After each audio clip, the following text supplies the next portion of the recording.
예. 다음 이야기 엄사코. 아까 9시에 오늘 9시 엄사코 아닌가요? 라고 채팅창에 쓰시는 분 봤어요. 미안해. 예, 원래 우리 딸이 오늘 그 20일 날 엄사코를 한다고 그 공언을 해놨는데, 예, 긴급하게 일이 생겨가지고 오늘 못하겠다. 그래서 엄마 어떡하냐고 막 그러는 거예요. 그래서 어쩔 수 없지. 그럼 오늘 못하고, 그래서 이제 다음 주, 예, 그 다음 주 27일 날, 예, 27일 월요일 날 그 콩사탕과 그 엄사코를 하고, 그리고 이제 돌아와서 한 달 만에 드디어 이제 회복이 돼가지고 드디어 우리 딸이 한식 말고 그 양식도 먹을 수 있게 됐어요. 예, 어제는 진짜 한 달 만에 처음으로 파스타를 먹으러 갔는데, 그동안에, 한 달 내내 김치찌개만 먹더니, 드디어 어제는 이제 파스타를 먹으러 갔습니다. 그래서 이제 아마 27일이면 돌아온 지 한 달 되는 날, 예, 그날, 이제 그 엄사코를 하고, 예, 그리고 이제 그 다음날 28일날 제가 제주로 내려가서, 예, 제주도에서, 2박 3일을 김 작가와 함께 보내고, 그리고 돌아오겠습니다. 이 제주도 일정도 참 신기해요. 아니, 하필 내가 사실 4.3에 대해서 살짝 못 들은 척하고 가려고 그랬는데, 어떻게, 이렇게 2박 3일 제주가 잡힌 거는 3월에 저 때밖에 없어. 딱 3월 말, 그때만 2박 3일 잡혔어. 그러니까 진짜 하여간, 이 스케줄은 내가 짜는 게 아니라니까? 정말 우리 방송 스케줄은 내가 짜는 게 아니야. 너무너무 신기하게도, 왜 이렇게 다 맞아 떨어지냐. 그러니까 우리가 그 아카시아 공연, 그 울산에서 갔다 와가지고, 아카시아 공연을 한번 올려보자 했다가, 거기서 그 여순 가게 됐지. 그래서, 여수 순천을 좀 더 공부하자. 그랬는데, 또 이제 대구 228 알게 됐지. 그리고, 아카시아가 우리 공연하게 해줘서 고맙다고 밥 사준다 그래서 갔다가, 거기서 이 백훈기 교수의 연극 이야기를 듣고, 우리가 이제, 지난 금요일 날, 특강을 했잖아요. 여러분들 그 특강 어떠셨어요? 그동안에는 보통 이제 한 사람이 쭉 이야기하고 내가 보충 질문하는 그런 식의 특강이었어요. 근데 이제 사실 저도 좀 당황스러웠어. 아니, 연극 연출가하고 어떻게 진행을 해야 되나. 그리고 이제 강의안이 마지막 날까지 안 와가지고, 진짜 어떻게 진행하지? 그게 진짜 내가 고민이 많았는데, 와, 나는 솔직히 이제까지 내가 방송한 그런 이제 대외적인 손님을 모시고 방송한 것 중에 나는 금요일 방송이 가장 스무스했던 것 같아. 그게 너무나 화려한 언변으로 다다다다다다 하는 강의가 아니었고, 이분이 굉장히 겸손한 분이더라고. 되게 겸손한 분이 어떤 가슴 속에서 뭔가 이렇게 끄집어내는 이야기였고, 그 사삼이, 그러니까 솔직히 이제, 그분이 이제 연극 연출을 하시는 분이었잖아요. 그래서 연극 연출가한테 특강을 부탁하는 게 맞나? 이게 되게 고민이었는데, 거기서 또 내가 또 눈치 없이 또 막 연극 얘기가 나오는 거여서 내 입은 이래서 문제야. 이게 뭐 뇌를 거치지 않고 그냥 입에서 나오는 대로 나와. 내가 방송할 때 속으로 그런 생각했어. 근데 그 연극 얘기가 마지막에 왜 나왔는지 알겠더라는 거야. 대본도 내가 쓰는 게 아니야.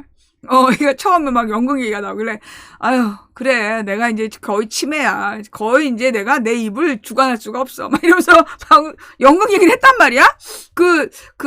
현장성 막 이런 얘기가 나왔잖아. 그래. 지가 연극을 뭘 한다고 막 이러면서 속으로 비웃으면서 그 부분을 얘기를 했는데, 맨 마지막에 그 연극 얘기가 왜 나왔는지, 우리가 글과 문장으로 봤던 4.3이,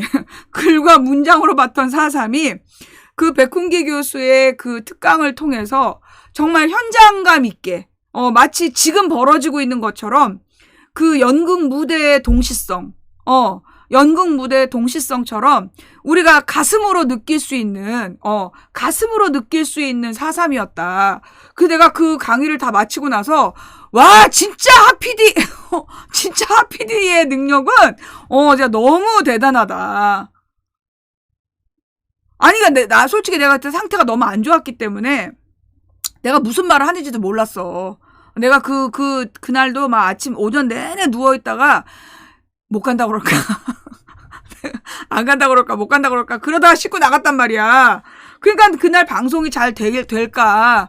나는 오늘 방송하다가 죽으면 죽으리라. 그러고 갔지. 야, 그런데 이거는 무슨, 대본을 미리 준비한 것처럼, 누군가가 이렇게 진짜 너무, 진행을 너무 잘하지 않았냐? 진행을 너무 잘했어. 내가 힘을 다 뺐더니, 나의 모든 마음과 몸에 머리의 기운을 다 뺐더니, 진행이 술술 되더라고. 예. 그래서 하여튼 그날 나도 진짜 많이 울었고, 특강하면서 진짜 너무너무 많이 울었고, 예. 이 특강을 통해서, 얼마나 이 4.3이라는 게 기가 막힌 일이었나. 그걸 진짜 너무나 생생하게, 이제까지는 우리가 이제 그 문자로 봤는데, 아니, 솔직히 뭐 연극을 본 것도 아니잖아, 우리가? 난 그게 신기하더라고. 우리가 연극을 본 것도 아닌데, 연극의 그 홍보 영상이 본 게 다야. 우리가 홍보 영상 본 게 다인데, 근데 그 홍보 영상 보고 나서, 그 이야기를 하는 도중에, 어떻게 우리의 마음속에 이렇게 생생하게 그들의 고통이, 그들이 느꼈던 그 암담함이 어쩌면 그렇게 우리에게 다가왔는가. 어쩌면 이게 시점 때문일 거야. 그게 물론 우리 백훈기 교수님의 연극과 어떤 진심과 이런 것도 있었겠지만, 지금 이 시대가 주는, 우리가 그 말도 안 되는 이제 매국 외교를 봤기 때문에, 억울함, 그 막막함, 분노, 이런 것들을 가지고 우리가 다시 또 이런 일을 겪게 될 수도 있다. 우리가 지금 정신을 놔버리면 다시 4.3은 반복될 수 있다. 4.3부터 여순까지가 또다시 반복될 수 있다라는 거. 4.3부터 87년 60까지가 다시 반복될 수 있다라는 그 어떤 암담함이 우리로 하여금 너무나 현장감 있게 느끼게 했던 것 같아.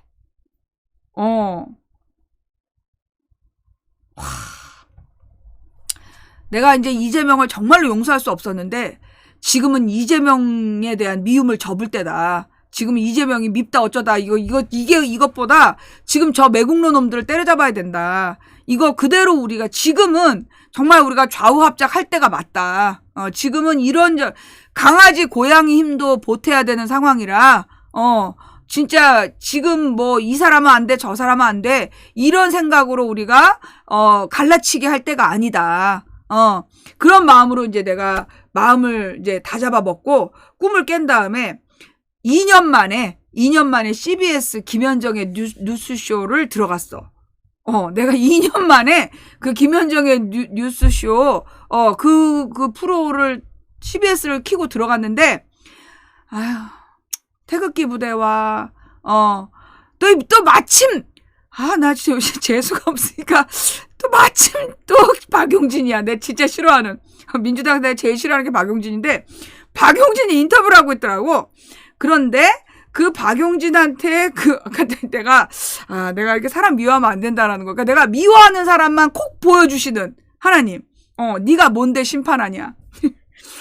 내가 그 박용진에 대한 굉장히 얘가 옛날에 누구야, 김한길 비서실장 출신이잖아. 내가 아주 그냥 그 박용진이랑 치를 떠는데, 그런데 그 박용진에 대해서 이제 욕을 달고 있는 태극기 부대와 명빠들을 보면서, 명빠하고 태극기 부대가 똑같이 욕하더라? 그런 걸 보면서, 진짜 아직도 정신들 못 차렸구나. 나는 이제 분위기 파악을 못했어. 왜 그러는지. 그 전에 뭐 박지원이 나와가지고 뭐 문재인 대통령이 지금 이재명 말고 대안도 없지 않느냐라고 얘기를 했다. 그래서 이제 문제가 된 거 아니야. 근데 이제 이 박용진이 그런 얘기 없었다. 뭐 문재인 대통령은 그런 얘기 안 했다. 그러면서 그러니까 이제 박용진은 박지원이 이제 문재인을 팔아먹었다는 거죠. 문재인을 팔아서 이제 명빠들의 도움을 좀 얻으려는, 이제 박지원이 다음에 또 목포에 또 자기 사람을 심거나 자기가 또 출마할 거거나 그런 목적으로 문재인을 들먹거린 것 같아. 근데 도리어 그것 때문에 이제 문재인에 대한 이인규가 헛소리하고 막 이러면서 이제 공격을 다시 이제 정치 부대로 끌어낸 거 아니야. 그러니까 이게 가만 보니까 이 흐름이 이 흐름이 그런 것 같더라고. 잠깐만, 요런 얘기를 지금 바로 들어가야 되나?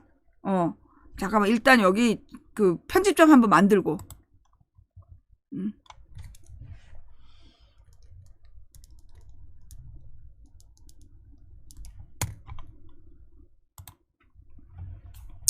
네.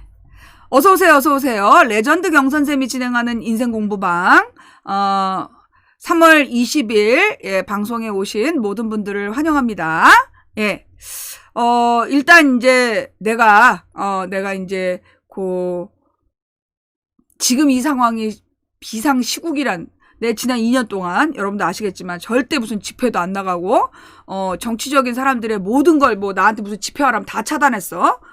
그래서 내가 어디도 나가지 않고, 그리고 이제 지난 2년 동안 정말 세상을 등지고 제야에서 공부나 하면서 내가 진짜 그 조선시대의 선비들이 조선시대 그 구연서원? 예, 뭐 구연서원이라든가 뭐 이런 데에 그 선비들이 중앙 정치에 출사하지 않고 후학을 양성하며 제 초야에 묻혀서 공부만 하던 그 심정으로 내가 정말 이제 그렇게 살았잖아. 살았는데 이 나라를 팔아먹는 그 지경에 이르러서는 안 되겠다. 이거는 도저히 안 되겠다 싶어가지고 이제 내가 드디어 저기를 간 거 아니야. 시청광장을 처음으로 나갔던 거 아니에요? 그리고 나서 이제 내가 오늘은 처음으로 2년 만에 한 번도 안 들었던 김현정의 뉴스쇼를 그러니까 로그인을 해서 들어갔어. 들어가서 딱 봤더니, 와, 하필 또 박용진이 나오는 거야.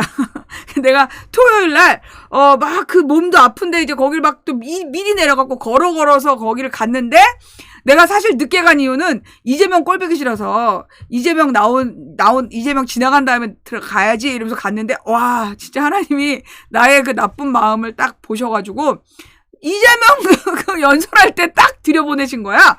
그래서 내가, 와. 그런데 오늘 또 저기 2년 만에 김현정을 들어갔는데, 김현정 방송을 들어갔는데, 박용진이 딱! 내가 또 이 박용진한테 내가 저기 사인 한이 많은 사람이잖아. 김한길 앞잡이하고 막 이래가지고. 내가 이제 민주당 의원 중에서 박용진을 제미화한다고. 근데 또 하필 또 박용진이 딱 나오는 거야. 이런 타이밍이 뭐냐. 하나님이 말씀하신, 네가 뭔데 심판하느냐. 이재명이든 박용진이든 네가 뭔데 심판하느냐. 그들이 죄의 대가를 치러야 된다면 그거는 하나님의 영역이다. 너는 지금 누구는 안 되고 누구는 되고 이런 얘기를 할 때가 아니라, 개, 고양이, 강아지, 고양이, 그 다람쥐까지라도 힘을 합쳐서 지금은 나라를 지켜야 될 텐데, 네 마음에 이렇게 누구는 안 된다고 긋고 있으니, 이게 마음이 모이겠냐. 그러면서 내가 사실 또 다른 어떤 느낌도 받았어. 어떤 느낌이냐면, 여러분은 이제 뭐라고 생각할지 모르겠지만, 내 마음의 정서가, 되게 중도에 계신 분들한테 되게 중요한 영향을 미치는데, 내가 그동안에, 이렇게 되게 한 방향으로 기준을 가지고, 있었기 때문에, 그래서 사실은 마음이 안 모였다. 그래서 이제 네가 마음을 고쳐먹지 않으면 나라를 지킬 수 없다. 그런 마음을 주셨어요, 오늘 아침에. 그래가지고 이제 내가 깊이 반성하면서 보니까 태극기 부대하고 명빠들하고 똑같이 박용진을 욕하더라고. 그런 걸 보면서 나는 정말 이 명빠하고 이 태극기 부대의 정체가 정말 궁금하더라고. 쓰는 용어도 비슷비슷하고, 쓰는 용어도 좀 비슷비슷하고, 욕하는 사람도 똑같고, 이런 걸 보면서, 진짜 이런 흐름, 그러니까 이렇게 지금 다 망가져 있는 우리들의 모습 때문에, 하나님이 나한테 나를 회초리를 드셨구나. 그런 마음이 들어서, 내가 이제 깊이 반성하면서, 오늘 우리가 무엇을 공부할 것이냐를 바로잡게 된 것이다. 네. 하여튼, 하여간 태극기 부대하고, 명빠들하고, 입장도 비슷해. 태극기 부대가 소위 이제 한반도 평화를 얘기하면 종북 세력이라고 그러잖아. 한반도 평화를 이야기하고 미국으로부터 자주 독립해야 된다고 그러면 막 그 종북 세력이라고 욕하잖아, 태극기 부대가. 그런데 명빠들도 그러더라고. 명빠들도 그런 사람들이 있어. 근데 이제 그냥 이재명이 그 뭐라 그러나 좀 개혁을 하길 바라는 사람들도 있어. 건전하고 성실한 시민들 중에 이재명이 좀 다른 민주당의 뭐 이낙연이나 이런 사람들보단 좀 개혁적인 것 같다. 그래서 좋아하는 사람들도 있는데 그 사람들은 굳이 소위 무슨 뭐 비명계 의원들한테 전화해가지고 막 욕을 한다든가 문자 폭탄을 던진다든가 그렇진 않다는 거죠. 근데 소위 막 그런 평화를 이야기하면 종북 세력이라고 얘기하는 사람들이 비명계라는 의원들한테 전화해가지고 막 쌍욕하는 사람들이라는 거야. 실제로 그 비명계 의원들이라 뭐 수박이라고 찍혀가지고 테러 당하는 의원들 실에 전화하는 사람들이 다 나이 든 남자들이래. 그 의원실에 전화해가지고 하루 종일 업무 못하게 시비 거는 사람들이 대체로 나이 든 아저씨들이다. 그러니까 이 태극기 부대 나이랑 비슷한 사람들이 전화해서 비슷한 어투로 욕을 한다는 거야. 그러니까 정말 그 사람들은 내가 볼 때 진짜 그 민주주의와 이 애국의 마음이 없는 것 같더라고. 민주주의와 애국의 마음이 없는 사람들인 것 같고, 어떤 그들은 좀 정치적인 목적이 있는 것 같다. 내가 이제 분명히 이제 말씀을 드리면서, 그래서 내가 딱 한 장면이 또 반성이 되는 장면이 있었어. 어떤 장면이었냐면, 때는 2013년 가을이었던 것 같아. 내가 삭발을 하고 나서 한 달쯤 지나서, 내가 이제 삭발을 하고 나서 봄이었나? 2013년 봄이었나? 겨울이었나? 하여튼 그랬는데, 가을이었나? 겨울이었나?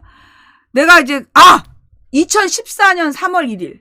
그래, 2014년 3월 1일이었던 것 같아. 응. 그때 우리가 29명이 삭발을 하면서 김한길 물러나라고. 기억나지? 2014년 3월 1일에 우리가 김한길 물러나라고 29명이 단체 삭발을 한 사건이 있었어. 그래가지고 이제 그때 김한길이가 당대표로서, 이제 제가 있으면 이제 14년 선거에 도움이 안 된다. 그러면서 이제 내가, 14년 어떻게든지 이 총선을 이겨야 된다 그러면서 내가 이제 그 김한길 물러나라고 삭발 투쟁을 했잖아. 그래서 머리카락 봉지를 갖다가 집어 던지면서 전달하면서 그랬는데 바로 그날 밤 김한길이가 안철수를 끌어들였잖아. 그날 밤 안철수를 끌어들여서 3월 2일 날 안철수를 데리고 들어와. 그래서 결국은 그 2014년 선거 때 안철수를 이용해가지고 2016년 선거 때 2016년 총선을 안철수를 이용해서 민주 세력을 갈라치기를 하게 돼요. 그래서 내가 이번에 내가 이제 내가 솔직히 이제 민주당 당대표에 대해서 이렇게 비판을 한 거는 드물어. 딱 두 번이야. 김한길하고 이재명. 나는 둘 다 비슷한 급이라고 보는데, 그런데 내가 이 이재명을 당대표로 비판하면서, 쫓아내기 위해서 내가 또 그렇게 몰아치면, 도리어 또 김한길이가, 안철수 데려오듯 뭔가 더 안 좋은 일이 생길 수 있다. 그런 반성이 되더라고. 이 반성은 이런 반성은 처음 해봤어. 예. 네. 하여튼, 그래서, 우리가, 가령 이제 내가 그때가 기억났던 게 뭐냐. 누가 봐도 김한길은 민주당을 망하게 하려고 당대표 한 사람이었어. 김한길은 정말로 민주당을 망하게 하기 위해서 당대표를 했었던 사람인데, 그러니까 그 사람이 2014년 지방선거하고 16년 총선을 망치려고 끝까지 그 자리를 놓지 않았던 사람이었단 말이야. 그래서 그걸 내가 내다보고 걔를 무찔러야만 우리가 지방선거하고 총선에서 이길 수 있다. 그런 어떤 절박함이 있었던 거야. 그런데 그들의 세력은 우리가 생각하는 것보다 더 사악하여 결국 걔네들의 구도대로 결국은 당을 분열시키는, 그러니까 14년 지방선거는 간신히 통과가 됐지만 근데 14년 지방선거 때 그때 호남이 다 무너졌어. 근데 잘 기억해보면 그 14년 지방선거 때 호남 지역에서 전부 무소속이 당선돼요. 전부 무소속이 당선되더니 지방자치단체가 그 사람들이 16년 총선에서 싹 그 국민의당으로 간 거야. 걔네들 계획을 다 갖고 있었던 거지. 그걸 내가 내다보고 막 그걸 막아보려고 했으나 그게 그렇게 이루어지는 것을 막을 수가 없었던 거죠. 그러면서 내가 지금도 그 이재명을 당대표에서 끌어내려야 총선에서 개헌 저지선을 만들 수 있다라는 내 생각, 나의 그 계산을 가지고 이 문제를 바라보면 그때처럼 결국은 그들의 뜻대로 될 수 있다. 그래서 내가 어떤 목적과 의도를 가지고 이재명을 퇴진시켜야 된다라고 그렇게 고집을 피우면 안 되겠다. 그걸 내가 깨달았다니까? 나 한 번도 이제까지 그날을 반성해 본 적이 없는데, 내가 그 당시에 나의 계산으로, 그러니까 이제 막 내가 딱 계산했을 때는 이 김한길을 무찔러야 되고, 그래서 어떤 충격파를 던져야 되고, 그래서 저항했다라고 난 생각했는데, 결론은 걔네들은 결국은 그들의 뜻대로, 호남을 무너뜨리고, 호남을 분열시키고, 결국 그 2016년 총선을 그렇게 망가뜨리고 그랬었던 거잖아. 그런데 웃기는 건, 2016년 총선에서 그렇게 이제 국민의힘 당이 당선되면서 우리나라 민주주의는 다 끝난 것처럼 보였지만 그러나 결국 그 국회가 2016년 국회가 박근혜를 탄핵시켰어. 내가 그게 깨달아지더라고. 2016년에 그렇게 하면 안 된다 그랬으나 결국은 그것 때문에, 그 선거 때문에 호남에서 굉장히들 충격 먹고, 호남 분들이 그 미디어에 속았다라는 것을 충격으로 깨달았고, 그리고 그 박근혜를 탄핵시킬 때, 정말 이렇게 힘을 모을 수 있었던 거잖아. 결국 2016년에 구성된 국회에서 그 친이계 애들이, 만약에 그때 민주당이 다수였으면 박근혜 탄핵 못 시켰어. 그때 민주당이 다수였으면 박근혜 탄핵 못 시켰어. 윤석열 탄핵 못 시키듯이 시킬 수가 없었던 거야. 그러니까 그 당시에 그 국민의힘이 떠서 민주당을 잡아먹고 그래서 그 새누리당이 압도적으로 이김으로써 압도적으로 이긴 그 당이 거기서 친이계가 박근혜를 탄핵시키는 그런 계획이었던 거야. 그러니까 내가 그걸 막으려고 했었던 게 내가 한 수만 봤던 거지. 얕은 수만 봤기 때문에 더 깊은 하나님의 계획을 몰랐었던 거야. 그래서 내가 오늘은 이거를 좀 반성하면서 말씀을 좀 드려야 되겠다. 네. 어때요, 여러분? 맞죠? 그 당시 우리는 내가 진단했던 대로 맞아. 내가 예측한 대로 이제 호남이 분열되고 그 전에 이제 박지원 문재인이 당대표 경선하면서 호남이 거기서 앙심을 품었고 그래서 14년 지방선거에서 깨지고 그리고 2016년 총선에서 민주당이 쪼그라들면서 완전히 망하는 것처럼 보였지만 결국 그 과정에서 하나님의 뜻이 있었던 거야. 또 하나 2006년에 박근혜 칼침 사건 잘 모르시겠지만 박근혜 칼침 사건 이전에 언제나 서울 수도권은 민주당이 이겼어요. 전국적으로 지방선거에서 민주당이 항상 과반 이상을 먹었단 말이야. 그랬는데 박근혜 칼침 사건으로 그 지방선거에서 전멸을 하게 돼. 2006년 지방선거에서 전멸을 하는데 그래서 어떻게 됐느냐. 지방의원 유급화가 돼. 그 전에 우리가 2번 구의원이 됐을 때까지 계속 무급이었어. 그래서 돈 많은 사람들이 명예욕으로 나오거나 아니면 우수한 젊은이들은 지방의원 할 수가 없었던 거야. 무급이라서. 그랬는데 그 당시 2006년에 그 박근혜 칼침 사건으로 한나라당이 압승을 하잖아. 그 다음에 한나라당에서 유급화 시켜. 이명박이. 그때 노무현 때다. 노무현 때인데 2006년부터 유급화가 돼요. 그래서 그때부터 지방의원들이, 그래서 지금은 변호사 출신, 옛날에는요, 그 지방의원들 진짜 기가 막혔어. 대학 졸업자가 거의 없었다니까? 지방의원 후보에 우리가 두 번째 될 때까지, 지방의원들 중에 대졸자가 몇 명 없었어. 대부분이 다 무학이거나, 이렇게 학력이 미인증된 사람들이 되게 많았고, 그 사람들이 이제 지역에서 자기 동네 사람들 몇 명의 똘똘 뭉친 응원으로 구의원들이 되던 그런 시대였어요. 그래갖고 그러다 보니까 실제로 이 사람들은 정말 지방의회를 발전시키는데 관심이 없고 자기네들이 선거하면서 들어간 돈 본전 뽑기에만 관심이 있어서 뒤로 다 뇌물 받고 그런 사람들이 되게 많았단 말이야.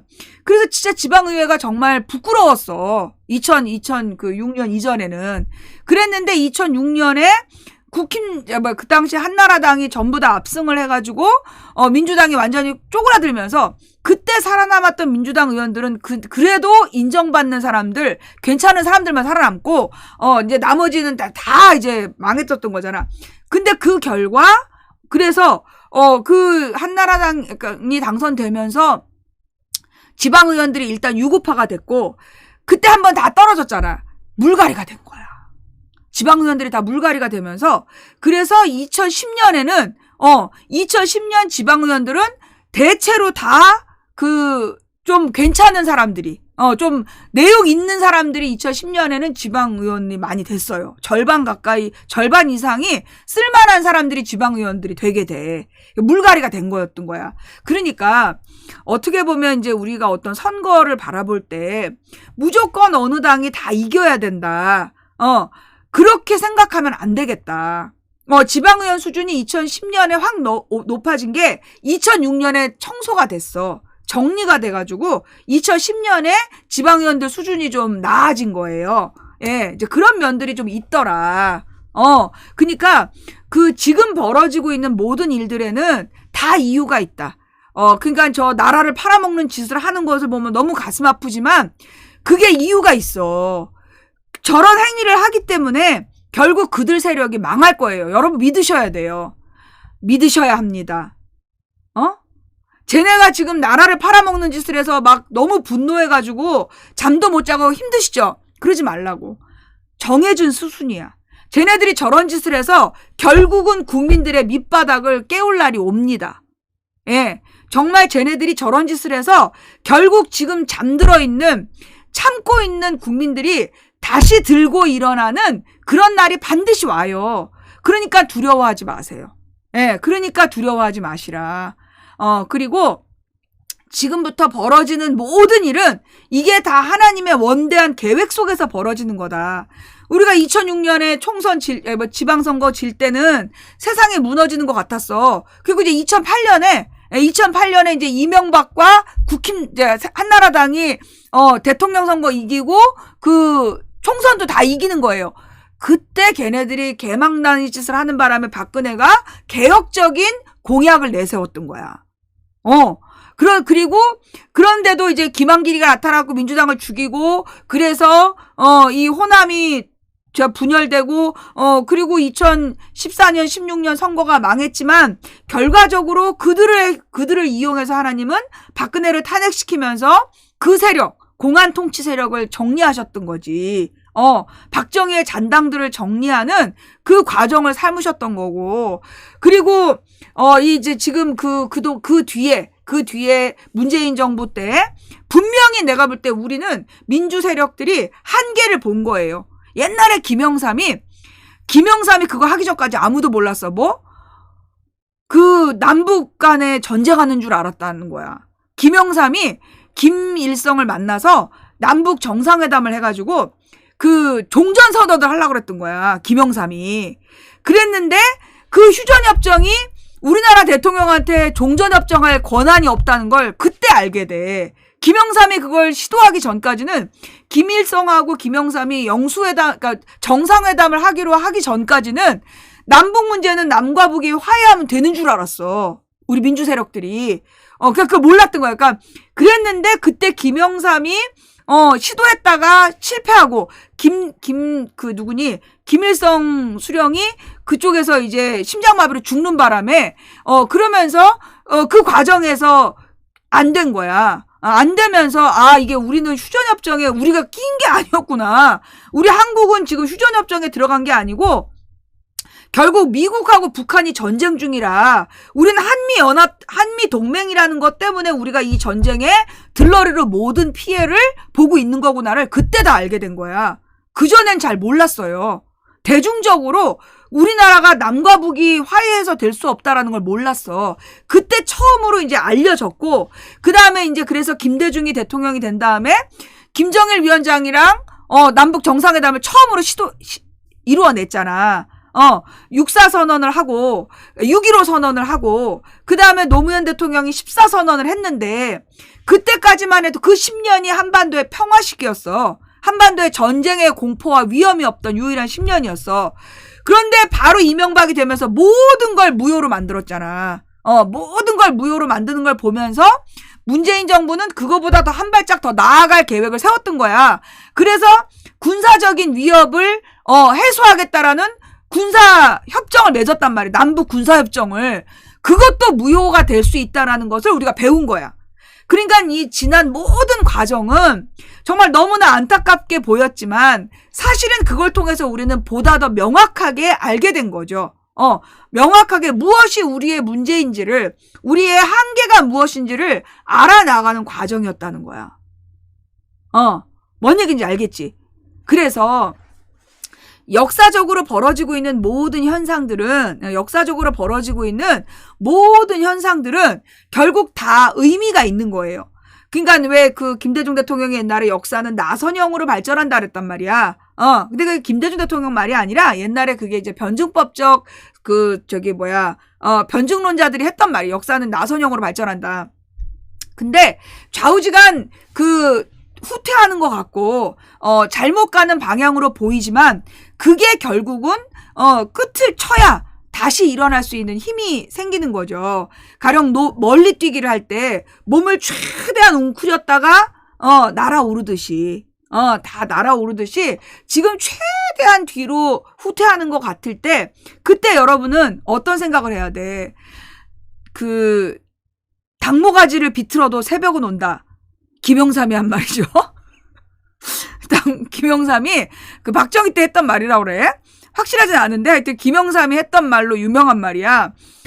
당모가지를 비틀어도 새벽은 온다. 그런 이야기를 김영삼이 했어요. 근데 이제 그때 다른 지식인들은 뭐라 그러냐면 어둠이 깊을수록 새벽이 가까이 있다. 그게 이제 소위 2차 대전 때 많은 지식인들이 했던 말이야. 그러니까 그 파시스트들이 너무나 설치고 다닐 때 그때 어둠이 깊을수록 새벽은 가까이 있다. 예, 그런 말이었는데 그걸 이제 김영삼의 언어로 당모가지를 비틀어도 새벽은 온다라고 이야기했다라는 전설이 있죠. 예, 좌우지간 지금 막 어둠으로 가고 정말로 나라가 망하는 것처럼 보이지만, 예, 그래서 우리가 수십 년 고생할 수도 있어요. 예, 우리가 예측한 대로 수십 년 고생할 수 있습니다. 예, 1차 대전부터 2차 대전까지 정말 그 기간 30년 동안, 1910년부터 1945년까지 35년 동안 전 세계는 정말 지옥이었어요. 그런데 그 지옥을 겪고 나서 수정자본주의 40년이 열리는 거야. 수정자본주의 40년이 그 뒤에 열린단 말이야. 35년이. 아니지, 45년이지. 45년이 그 뒤에 열렸던 거죠. 그러면서 수정자본주의를 통해서 모두가 평등하게 잘 살 수 있다라는 것이 가능하다는 걸 사회적으로 실험했던 거야. 선진국에서, 소위 서방 선진국들이 수정자본주의 시스템을 통해서 모두가 공평하게 잘 살 수 있는 그런 자본주의가 가능하다는 걸 경험한 시기였어요. 그것이 공산주의자들로 하여금 자기 반성을 유도한 거야. 공산주의자들은 무조건 뭐라고 생각했느냐 하면 똑같이 나눠 갖는 게 답이라고 생각했단 말이야. 그런데 똑같이 나눠 갖는 공동생산, 공동분배 체제는 결국 인간이라는 존재적인 특성에 한계가 있다는 걸 깨닫게 된 거죠. 그래서 공산주의자들이 공산주의를 포기하고 제3의 길을 선택하게 된 거야. 그 수정자본주의 45년의 실험이 있었기 때문에 그래서 공산주의가 그 기계적 공산주의를 포기하고 제3의 길로 새로운 길을 찾게 된 거죠.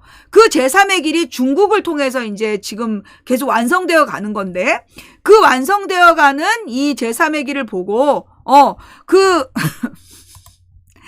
안녕. 잘 가요, 어린이. 예.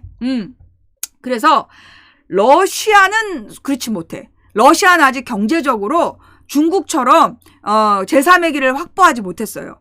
러시아는 여전히 경제는 마피아들이 잡고 있어. 정치를 푸틴 1인 독재로 유지하고 있는 나라야. 근데 중국은 제3의 체제인 거야. 그 1인 독재가 아니라 그 당이, 중국의 공산당이 여전히 역할을 하고 있고, 그 공산당을 통해서 이 자본주의와 그 사회주의의 장점만 뽑은 형태의 제3체제 경제를 지금 성공적으로 유지해가고 있는 거죠. 이름 바꾼 지 2년 됐어요. 예, 이름 바꾼 지 2년 됐는데 그동안 나한테 관심이 없었나 봐. 네. 그래서 사실은 이제 우리가 역사적인 이 과정이 정말 너무나 뭔가 잘못되어 가는 것 같고, 우리를 분노하게 하고 속상하고 그렇지만 그럴 필요가 없다는 거야. 그렇게 생각할 필요가 없어. 모든 과정은 다 그분의 계획 속에서 전부 다 의미 있게, 무엇보다 우리가 삭발하면서 막았던 김한길 체제가 민주당을 망하게 한 건 안타까웠지만 그 결과 만들어진 16년 국회가 박근혜를 탄핵시켰다니까? 그거 얼마나 대단한 일이야. 그래서 촛불혁명을 유도했잖아. 그러니까 정말 우리가 내년 총선에서 진짜 그렇게 또 지게 되더라도 그게 끝이 아니라는 거야. 전 세계가 1910년부터 35년 동안 정말 살아있는 지옥이었는데, 그럼 우리도 똑같은 지옥이 아닐까요? 우리 원래 1910년부터 45년까지가 일제강점기였잖아. 그래서 우리가 망했나? 우리 민족이 소멸했나? 민족 정신을 잃어버렸나? 지금 대만 사람들, 홍콩 사람들, 인도네시아 사람들은 일본을 되게 좋아해요. 일본 덕분에 외세를 몰아냈다고. 그러니까 동아시아부터, 그러니까 이 동아시아 지역에서, 동남아나 동북아를 다 합쳐서 그 아시아 지역에서 일본을 적대적으로 안 좋아하는 나라는 유일하게 우리나라밖에 없어. 정말로 돈으로도 꼬셔보고, 폭력으로도 겁줘보고, 별의별 수단을 다 해봤지만 안 되는 게 조선 민중이야. 정말 내가 일본 제국주의자들이었다라면, 일본 군국주의 제국주의자들이었다라면 정말 조선 때문에 미칠 것 같아. 일본 덕분에 경제 발전? 네. 미안해요. 네. 잘못 들어오셨네요. 네. 안녕히 가세요. 예. 일본 때문에 경제 발전이라고 얘기하는 분들은 기본적으로 역사를 잘못 배우신 분들이죠. 그죠? 예, 일본에 의해서 철저히 수탈당한 36년 동안 일본에 의해서 강간당하고 쌀을 뺏기고, 그 다음에 모든 경제적 주권을 빼앗기고 외교적인 주권을 빼앗기면서 영토를 뺏기고 그랬던 게 일제강점기죠. 그때 경제가 발전했다라고 얘기한 사람은 누구야? 조상이 친일파인 거야. 일제 앞잡이들은, 친일파란 표현 쓰지 마십시오. 매국노들은 일제 때 잘 살았어요. 매국노들은 일제 때 자귀를 받고 정말로 부자가 됐어요. 그러나 대다수의 국민들은 모두 더 가난해지고 더 비참하게 살았어요. 예. 매국노들만 잘 살았던 게 일제야. 그러니까 일제 덕분에 경제가 발전했다라고 얘기하는 사람은 100% 그 조상이 매국노인 거야. 자기들도 매국노의 생각을 갖고 사는 거죠. 그죠? 예, 자, 좌우지간. 그래서 일제강점기 때, 우리가 정말 전 세계의 고난의 시기에 우리는 가장 참혹한 고난을 겪었어요. 자, 그럼에도 불구하고 우리가 민족의 정기를 잃어버리고, 민주의식과 자주의식, 그 평화 통일의 의지를 잃었는가? 잃지 않았다는 거죠. 예. 그래서 45년도에 해방 이후에 가열찬 그 민족운동을 했고, 그 민족운동으로 그 남한 단독선거 반대운동이 일어나고, 그 와중에 4.3 항쟁이 일어났고, 그 4.3을 짓밟기 위해서 군인을 보내서 완전히 다 학살하려고 했을 때 여수 순천의 군인들이 반대하면서 여순 항쟁을 일으켰고, 그 여순 항쟁으로 그 항의했던 사람들의 정신이 그 전국적으로 퍼져나가니까 그들을 전부 다 뭘로, 그래서 여순 항쟁 이후에 49년에 김구 선생을 이승만이 암살한 다음에, 그러니까 미국이 암살한 다음에 그 49년부터 48년 말 49년부터 보도연맹으로 명단을 작성해요. 그들을 1950년에 다 죽인 거야. 어떻게 보면 보도연맹을 죽이기 위한 전쟁이었을 수도 있는 거죠. 그래서 49년부터 55년까지 소위 우리 사회의 진보 세력은 전부 다 씨가 말랐어요. 모두가 다 죽임을 당했어. 살아남은 자가 없었던 거야. 그 일제 때 지식인들 여수 순천에서 다 총 맞아 죽고, 보도연맹 사건으로 남부지방에서는 보도연맹으로 다 죽고, 중부지방에서는 교도소 학살 사건이라는 걸로 다 죽었대. 그러니까 이승만이 내려가면서 대전 중부 지역에 있는 교도소에 있는 정치범들을 전부 죽인 거야. 그래서 수십만 명을 죽인 거예요. 중부 지역에서 수십만 죽이고, 남부 지역은 보도연맹으로 수십만을 죽이고, 결론적으로 1945년부터 55년까지 약 100만 명의 민간인이 학살당하는 거야. 그 100만 명이 누구야? 그 중에 좌파 세력은 5만 명이나 있을까? 10만 명이나 있을까? 나머지 90만에서 95만은 그냥 정의로운 국민이었던 거야. 그냥 정의로운 국민이었는데, 그들을 모두 빨갱이로 몰아서 죽였던 거예요. 자, 그러면 우리 사회에 정의로운 사람들 씨가 마르고 진보적 지식인들은 다 씨가 말랐으니 그 뒤에 우리 한반도의 역사는 어떻게 됐을까요? 완전히 저 남미나 무슨 필리핀처럼 완전히 망가진 세상이 되었어야 했잖아요. 그런데 웬걸 대구의 부잣집 도련님들이 들고 일어나서 일으킨 게 228. 대구의 공립학교에 다녔던 청년 고등학생들이 들고 일어나서 1960년 228을 일으키고, 그게 딱 한 달 만에, 한 달 보름 만에 4.19 혁명이 일어나게 되면서 결국 이승만을 끄집어 내렸던 거예요. 정말로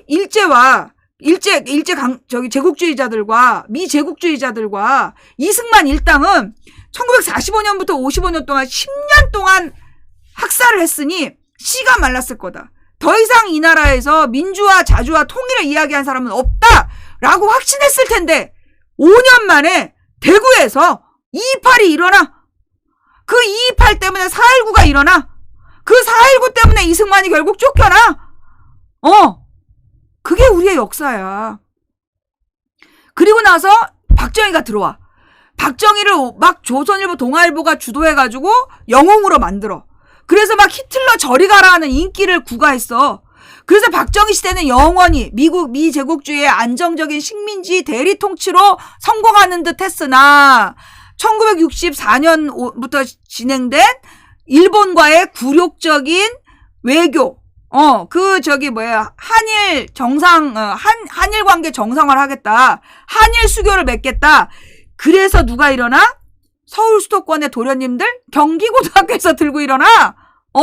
그래서 1965년에 경기고가 주동이 돼가지고, 그러니까는 4.19 끝나고 5년 만에 1965년에 굴욕적인 한일 외교 반대 운동이 일어나요. 그들이 서울대학, 연대, 고대 들어가서 학생 운동권이 되는 거야. 제2의 지식인들이 돼서 그 사람들이 소위 1970년대에 노동운동, 통일운동을 주도하게 되는 거예요. 그렇게 되는 거야. 그리고 나서 이제 이 70년대에 노동운동가들이 사실은 이제 80년대가 되면서 전두환이 들어서면서 사실 다 지하로 숨어버리고, 또 노동운동이 쉽지 않았어. 많이들 이제 변절도 하고 다 이제 현장에서 다 나오고 막 이랬었단 말이야. 그런데 80년에 광주가 일어났고, 그 광주로 전두환이 완전히 미친 공안 통치를 하면서 민주 세력이 그걸 데려다가 때려 죽이고 안매장하고, 그 전두환 때 그랬잖아요. 그거 뭐야? 뭐였지? 잡아다가 감금하고 수용소에 감금하고 때려 죽였던데 삼천교육대. 삼천교육대를 운영하면서 일단 군인들 의문사가 엄청 많았어. 대학생들 군대를 끌고 가서 녹화 사업이라 그래갖고, 군 녹화 사업이라 그래가지고 대학교 녹화 사업인가? 그래서 군대로 다 끌고 가. 거기서 다 애들이 자살을 했다고 그러는데, 자살한 시신을 보니까 뇌에 총알이 2방이야. 자기 뇌에 한 방 쏘고 또 쏠 수 있어? 못 쏴. 그렇게 죽은 의문사가 수천 명이야. 그렇게 죽은 군대 내 의문사가 수천 명이에요. 전두환 때. 박정희 때부터 전두환 때까지 군대 의문사가 수천 명이 그렇게 죽었어. 알 수 없는 이유로. 자살을 했다는데 뒤통수에서 총이 나온다든가 말이 안 되는 상황들로 다 죽었단 말이야. 일반인들은 거리에서 붙들려 가서 삼천교육대에 가서 맞아 죽고 안매장 당했어. 그 8년 동안 정말 무시무시했어요. 그리고 막 노동운동가들 여성 노동운동가들의 여성 학생운동가들 붙들려 가서 윤간 당하는 성고문 당하고 고문 당하다가 저기 대학생들이 91년까지 죽어. 뭐 이내창 뭐 기타 등등 해서 91년까지 대학생들이 이 공안 통치 세력에 의해서 죽임을 당해요. 그 정도면 이 대한민국에서 민주주의자들의 씨가 말라야 정상이야.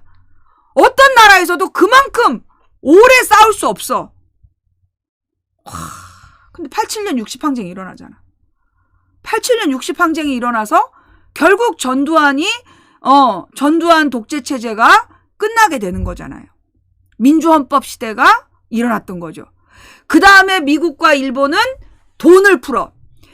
탐욕에 물든 자, 정의를 죽이는 방법은, 그 청년의 지성과 정의사회를 죽이는 방법은 돈이다. 돈을 막 퍼부은 거야. 돈을 막, 이제 박정희 때 해봤잖아. 경상도에 돈을 뿌리니까 정이고 나발이고 다 친박이 되더라. 그래서 요 90년대에 어마어마하게 그 돈을 뿌려가지고 자본주의의 맛에 길들인 거야. 그래서 이 30년 동안에 이 세계는 소위 IMF라는 끔찍한 일을 당하면서 1996년에 IMF라는 너무나 충격적인 상황을 겪으면서 모든 경제 주권에 대한 개념이 바뀌게 돼요. 그러니까 그 언제냐, 팬데믹 때문에 그 글로벌화가 없어진다면 그 IMF 1990년대 중반에 세계 금융 위기 때문에 전 세계가 글로벌 체제가 되는 거야. 그러면서 우리 사회에서 노동운동가들이 사라지게 되고, 살아남은 노동운동가들이 질이 멸렬해지는 게 바로 이 신자유주의 30년이에요. 신자유주의 30년 동안에 그 부동산 투기와 주식 투기와 로또와, 스포츠 토토와, 야, 막, 마지막엔 코인까지 나와.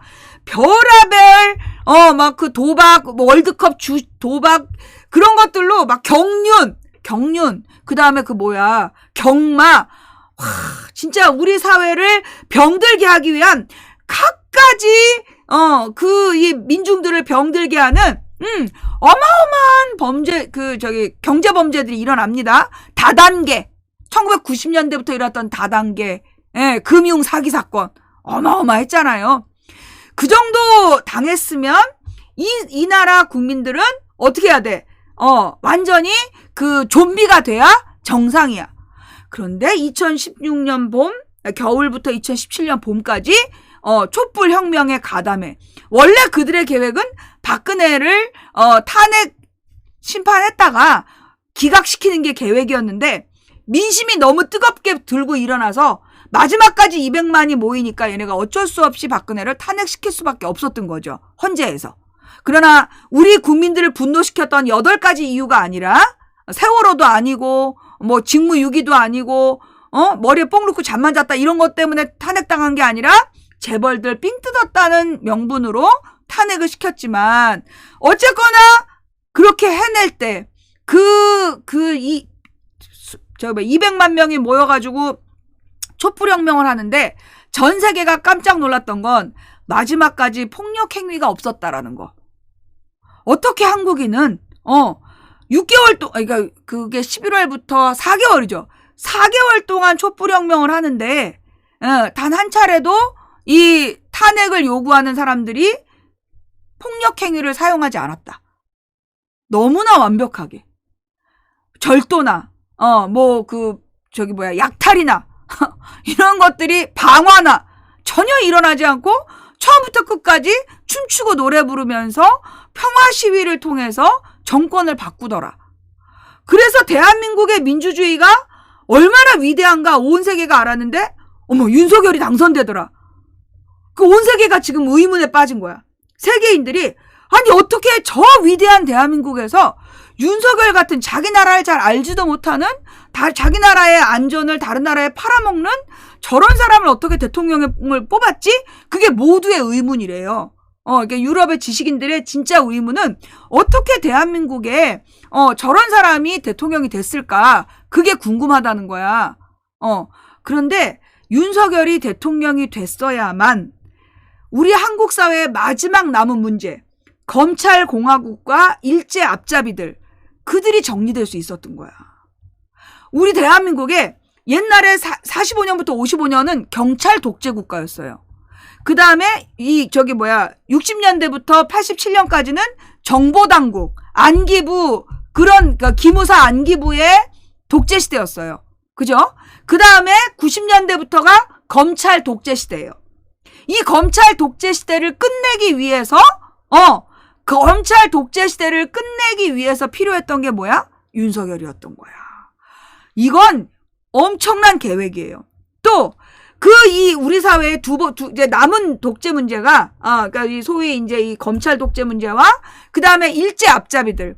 그러니까 일제 앞잡이는 곧 미제 앞잡이이고, 미제와 일제의 그들에게 충성을 서약한 매국노들이 우리 사회의 언더그라운드 지식인이었던 거야. 어둠의 권력이었던 거야.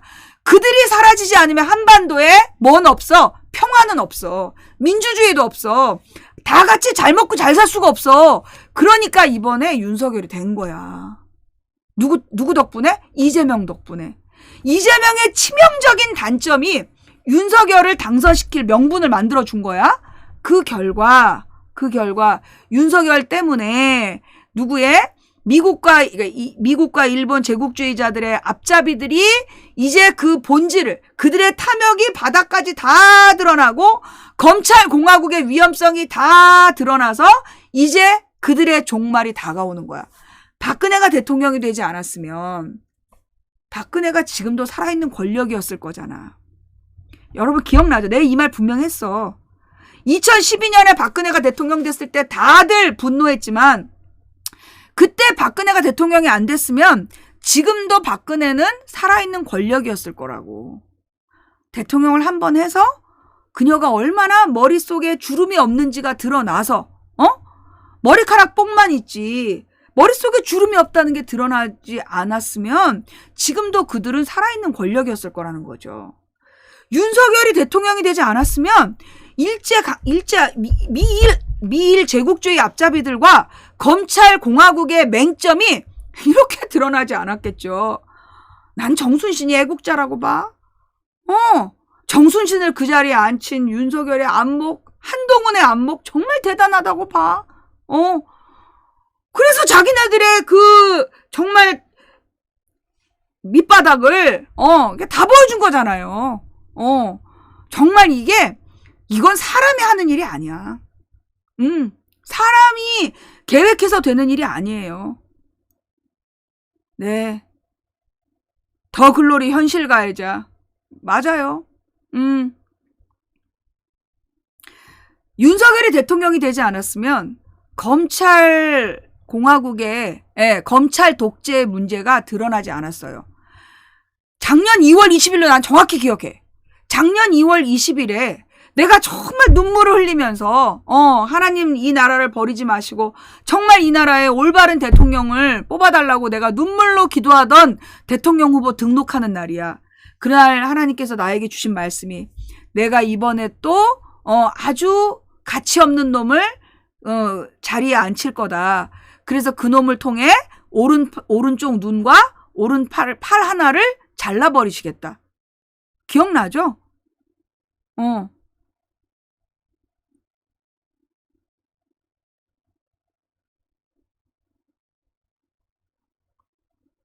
오른쪽 눈과 한 팔을 잘라버리시겠다고.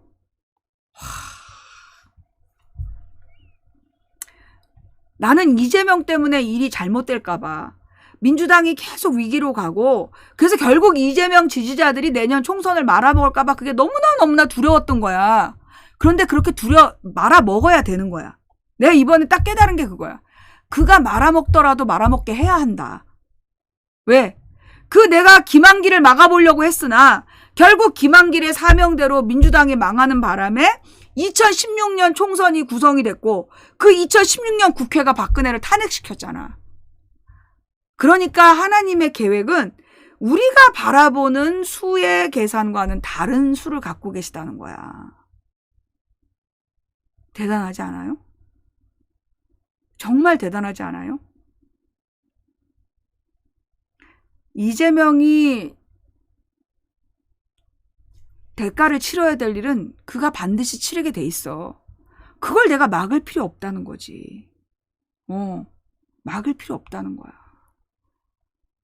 그렇게 2006년에 박근혜 칼침 사건으로 그 지방의원들이 다 떨어졌는데 그 결과 어떻게 됐어? 물갈이가 됐고 2016년에 민주당이 쫄딱 망하면서 결국 국민의당과 새누리당이 압승을 했는데 그들 손으로 박근혜 세력을 정리했고 하나님의 이 계획은 너무 위대해. 야, 근데 나 오늘 진짜 방송하면서 정말 나 오늘 방송하면서 진짜 전율이 느껴집니다. 오늘 아침, 오늘 아침에 내가 그 꿈에서 딱 깨어났을 때 그 느낌. 어때요? 여러분들 오늘 방송 들으니까 뭔가 쫙 깨어지지 않아요? 지금 벌어지고 있는 일들이 다 깨어지지 않아요?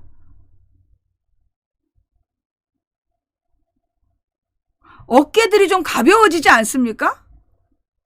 나는 지금 막 날아갈 것 같아요. 나를 계속 짓눌렀던 지난 10년 동안 오늘이 아까 그 2011년이었어. 이재명 욕설을 처음 들은 날이. 그때부터 지금까지 나를 그토록 오랫동안 짓눌렀던 이 무게감을 나는 오늘 벗어 던질 수 있는 거야. 박용진도 이재명도 대가를 치르겠지. 그 대가를 언제 어떻게 치를지는 내가 관심 갖지 말아야 된다. 그건 하나님의 영역이다. 심판은 하나님의 영역이야. 그러니까 여러분 이재명도 박용진도 미워하지 마세요. 예, 그들이 치러야 될 대가는 가장 적절할 때 치르게 돼 있다. 그럼 윤석열은요? 말해 뭐해?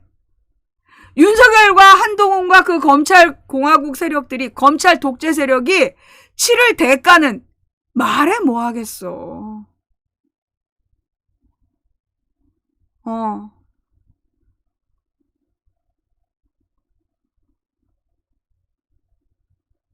내가 박용진이라는 국회의원을 아주 싫어해. 걔는 진짜 싸가지가 없어가지고 내가 진짜 걔 싫어하는데 내가 이제 그 토요일 날 그 진짜 2년 만에 하산해서 내가 이 시청광장 처음 갔잖아. 집회를 참여했는데 2년 전 4월 9일에 모든 시사를 접고 2년 동안 내가 집거하고 있다가 시청광장에 내가 이재명 꼴보기에서 시간 피해간다고 갔는데 세상에 딱 그때 이재명 연설 때 날 들여보내시고 내가 또 2년 만에 김현정 뉴스를 처음으로 듣는데 들어가자마자 박용진 인터뷰를 하고 있더라고. 내가 제일 저주하고 싫어하는 인간 둘이 딱 걸렸네? 이건 진짜 하나님의 뜻이다 싶더라고. 왜 이러셨을까? 그러면서 내가 주마등처럼 반성이 되고 그 2006년에 박근혜 칼침 사건과 2014년에 그 김한길 그 모든 의문점이 딱 풀리더라고.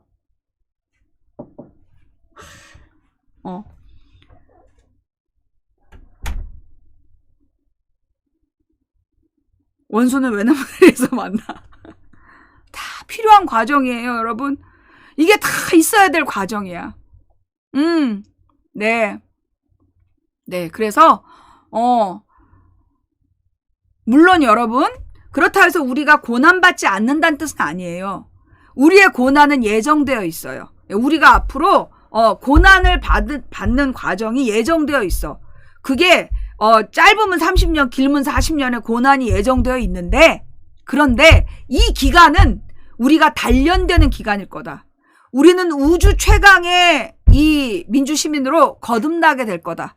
이 40년의 고난을 우리 30년의 고난을 겪고 그 뒤에 10년 동안에 우리가 전 세계에 새로운 빛이 될 것이다. 예.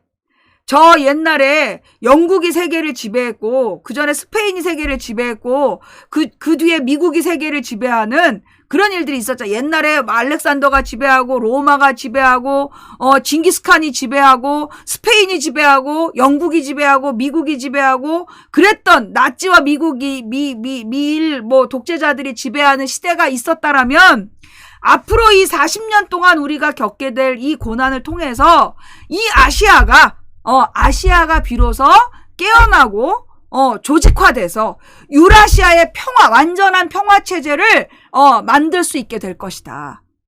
그러니 우리는 30년 동안 그 다가올 그 연단의 시점을 준비하자.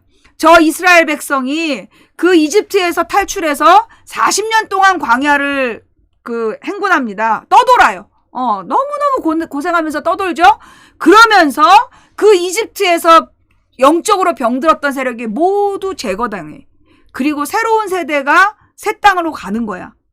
그런 것처럼 지금 우리가 앞으로 겪게 될 이 30년을 우리는 정말 잘 준비해야 한다. 정말로 잘 준비해서 이 유라시아의 항구적인 평화 체제를 만들고 평화 공동체, 평화 경제 공동체를 만들기 위해서 우리들이 때로는 부상을 당할 수도 있고 때때로 희생자가 나올 수도 있어요. 사망자가 나올 수도 있고 부상자가 나올 수도 있고 굉장히 오랫동안 고문당하고 고통을 겪을 수도 있지만 결국 우리의 승리는 예정되어 있다. 우리 승리는 예정되어 있다. 유라시아의 평화경제 공동체는 예정되어 있다. 그 길을 향해서 나아가야 된다. 우리 인류가 겪은 많은 역사적인 질곡을 우리가 제대로 정리해낸다면 우리는 정말 새로운 세대를 준비할 수 있다. 예.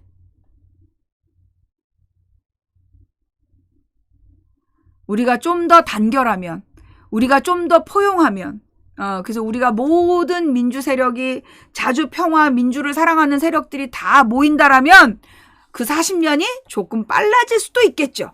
예. 그러려면 우리가 먼저 우리들 내부에 있는 분열을 먼저 정리해야 된다. 실제로 일제 앞잡이들은 소수입니다. 대부분은 미디어라는 괴물에 의해서 조종당하고 진실이 왜곡돼서 두려움에 알면서도 모른 척 따라가고 있는 사람들인 거죠. 그들은 불쌍한 사람들이에요. 용기가 없어서 그래. 차마 맞설 수 없기 때문에 자신들도 그것이 잘못이라는 걸 알면서도 거기 따라가는 거예요. 그런 사람들 때문에 여러분이 절망하면 안 된다는 거야.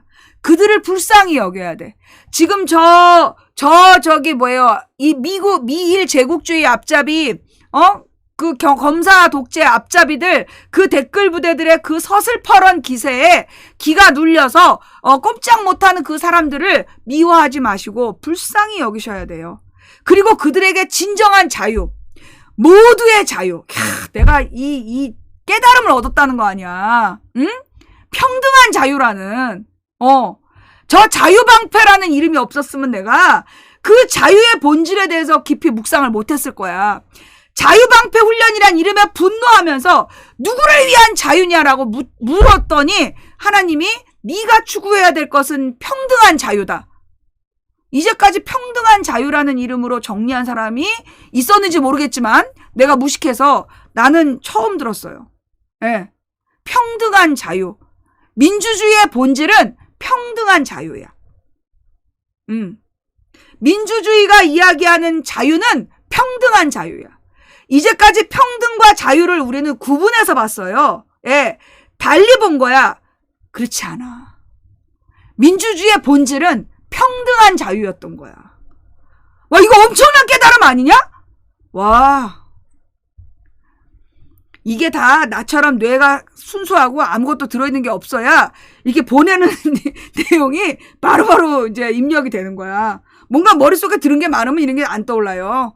아무것도 모르니까 평등한 자유의 개념이 빡! 들어오더라니까.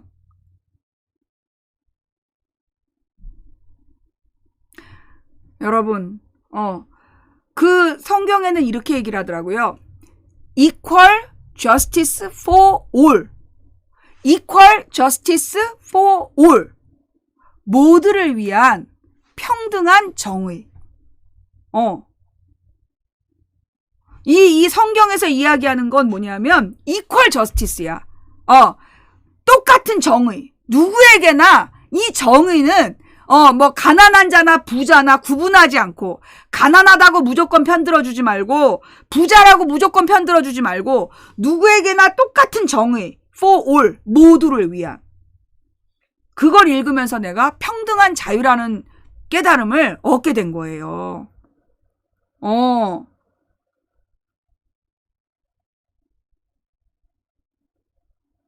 며칠 전에 평등한 자유라는 말을 쓰셨다고요? 저는 못 봤어요. 예, 평등한 자유라는 말은, 예, 저는 처음으로 알게 된 말이에요. 이번에, 그걸 보고 느꼈는가? 하여튼 그 평등한 자유라는 말을 제가 그 쓰신 거는 못 봤는데, 예, 그 equal justice for all이라는 말을 보면서, 그래, 평등한 자유야.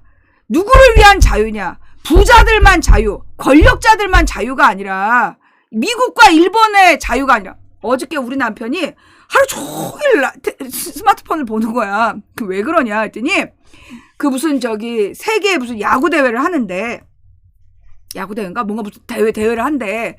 그런데 미국하고 일본이, 야구 대회 맞아. 세계 야구 대회를 하는데, 미국하고 일본 이것들이 지네가 결승전에 나가기 위해서 팀을 갈랐다는 거야. 미국과 일본이 이전의 게임에서 만나지 않도록 결승전에서 각자 만나게끔 그렇게 팀을 짰다는 거야. 그래서 나쁜 놈들이라면서 미국의 상대편을 응원하고 일본의 상대편을 응원하더라고요. 그러니까 지금 세계는 미국과 일본이 그런 판을 짠 거야. 미국과 일본이 그런 판을 짜서 지네만 이기도록. 그래서 세계의 미디어들을 이용해서 자기네들만 이기도록 그런 판을 짜서 운영하고 있는 거야. 그래서 그 미디어들을 통해서 자기들만이 옳고 자기들만이 정의이고 자기들만이 자유를 줄 수 있다고 주장하지만 그들이 주는 자유는 그 소수의 자유야. 미국과 일본 제국주의자들의 자유. 미국인들에게 자유가 없어. 필라델피아 거리에 그 마약에 쩔어 있는 사람들에게 자유가 없어.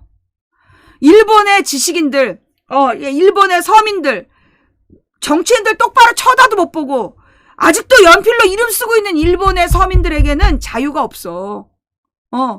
미국과 일본이 주장하는 자유는 미국과 일본의 권력자들, 미국과 일본의 제국주의 권력자들만의 자유야.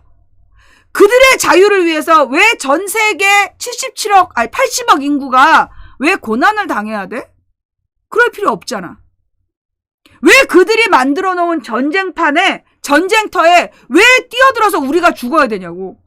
걔네 소수 미일 제국주의자들, 미국과 일본의 제국주의자들의 이익과 그들의 수익을 위해서 왜 80억 죄 없는 그 시민들이 전쟁터에 나가서 서로를 미워하면서 죽어야 되냐고. 정말 한 줌도 안 되는 것들인데. 그럴 필요 없는 거죠. 세계 80억 인구가 단결해야 돼. 세계 80억 인구가 단결해서 80억 지구인의 평등한 자유, 80억 지구인의 평등한 자유를 위해 이퀄 저스티스 포 올을 위해 80억 인구가 단결해야 된다는 거죠. 와, 씨, 진짜 이건 내가 하는 말이 아니야. 존나 멋있었어 방금.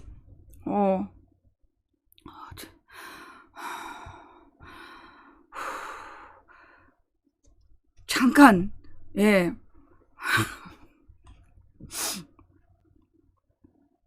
일단 물을 좀 마시고.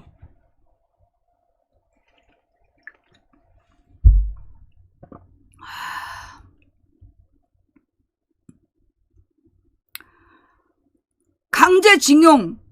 자, 우리는 알아요. 걔네들이 전쟁에 협조하면 돈 주겠다 거짓말이라는 거. 뭐 보고 알 수 있어?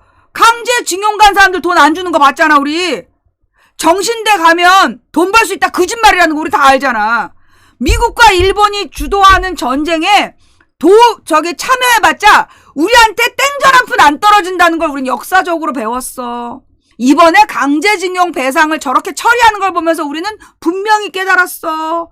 그러니까 우리는 절대로 그들이 요구하는 대로 전쟁에 뛰어들어서 우리의 죄 없는 목숨을 희생시키지 않을 거라는 거죠. 그리고 지금 벌어지고 있는 전쟁을 빨리 끝내야 된다는 거죠. 안 그래요? 여기까지가 이제 2부였어요.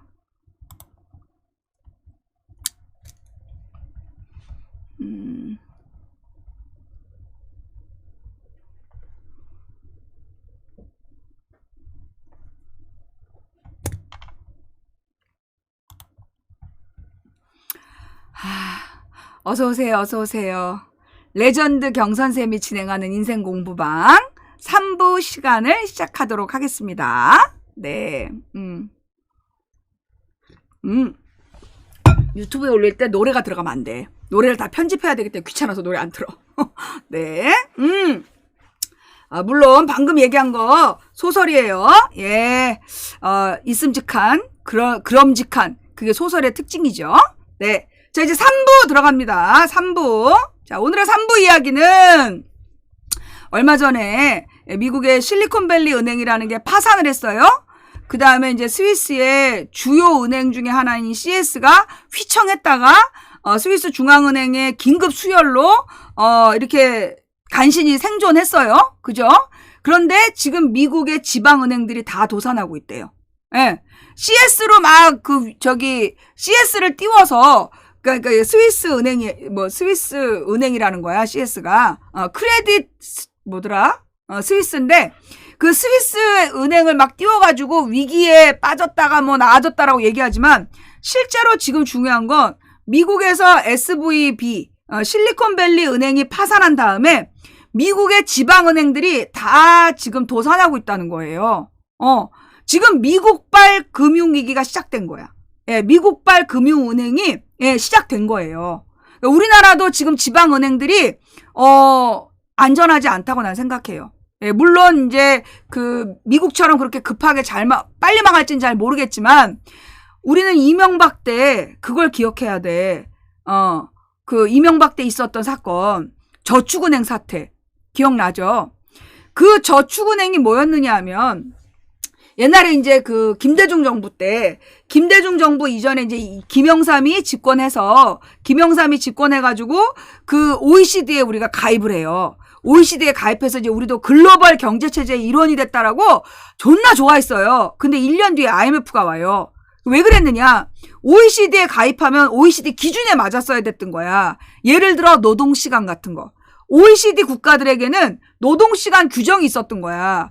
그런데 그때까지 우리나라는 노동시간 이런 게 없어서 최저임금이라는 단어도 없었고, 그 다음에, 권고시간 이런 것도 없었던 거야. 근데 김영삼이 존나 신나게 OECD에 가입을 했더니, 야, 너네 나라 노동시간 너무 길어. 그래서 노동시간이 걸렸고, 그 다음에 최저임금 제도가 없었다라는 것 때문에 걸린 거예요.